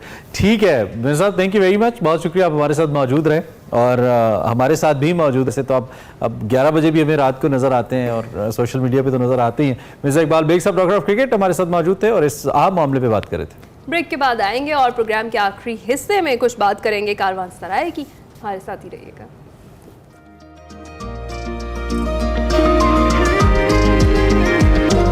Welcome back, thank you very much for joining us back. हमारे प्रोग्राम का आखिरी हिस्सा है और चूंकि आखिरी प्रोग्राम इस वीक का है तो आपको मालूम है इतवार की शब 8:05 पे आप कारवां सराय देखते हैं विद मुस्तनसर हुसैन तारड़ साहब और उनकी ज़िंदगी के दिलचस्प किस्से जो कि उनकी किताबों से भी हैं, कुछ ऐसे हैं जो शायद नहीं हुए लेकिन वो हमें बताते हैं। इस एपिसोड के अंदर जो आप परसों देखेंगे उसमें क्या बात हो रही है, कुछ झलकी आपको दिखाते हैं। बहुत सारे लोगों ने मुझसे कहा कि आपने इतने सारे ट्रैक्स किए हैं तो उनकी कोई तफसील नहीं बताई सिवाय चंद एक ट्रैक्स के।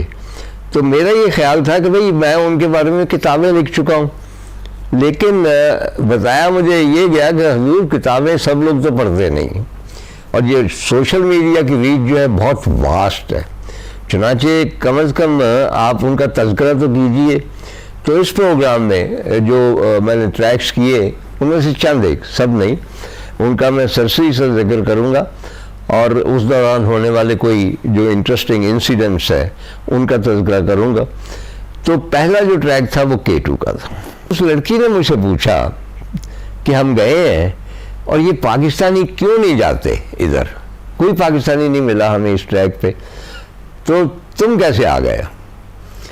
तो मैंने उससे कहा आप जानते हैं कि हमारी तबीयत जो है वो फैंटेसी और रोमांस और पता नहीं क्या गैर हकीकी चीज़ों से मतलब लबरेज है।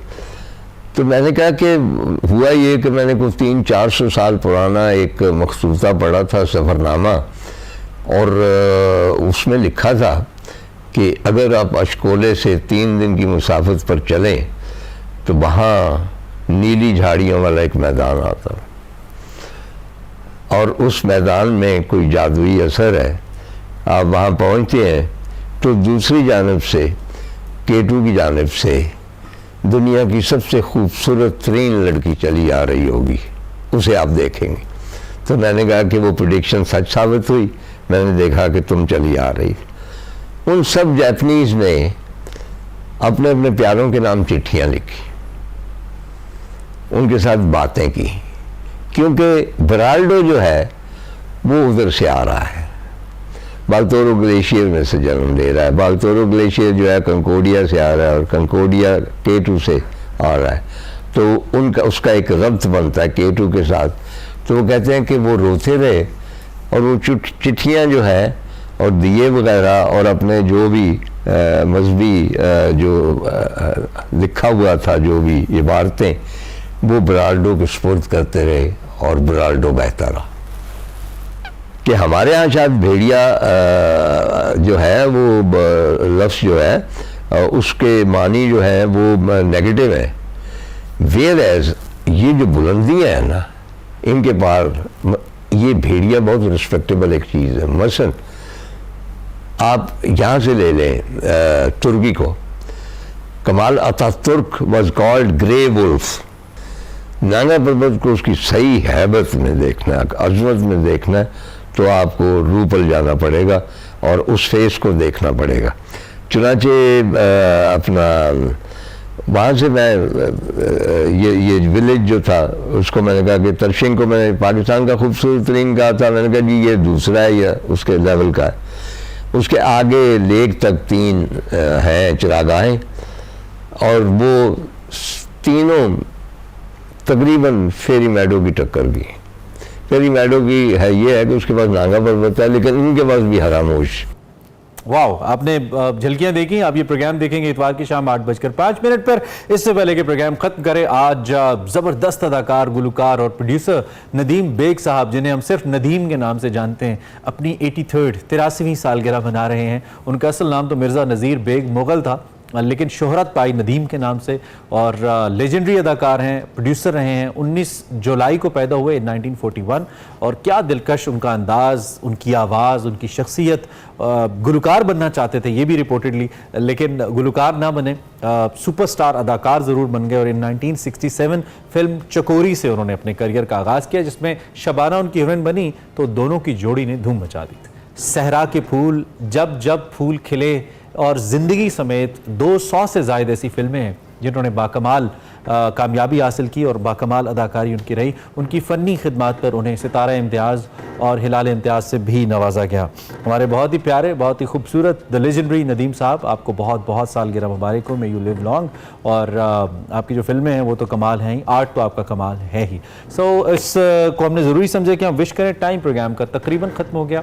उम्मीद है कि हमने आपको ज़्यादा बोर नहीं किया, आपका साथ हमारे साथ अच्छा गुजरा। अब इंशाल्लाह बराह रास्त आपसे मुलाकात पीर को होगी, लेकिन आप सैटरडे और संडे को हमारा बेस्ट ऑफ एक्सप्रेसो देख सकते हैं। इसके साथ ही ख्याल रखिएगा, फीडबैक दीजिएगा। अल्लाह हाफ़िज़। Have a nice weekend. अल्लाह हाफ़िज़।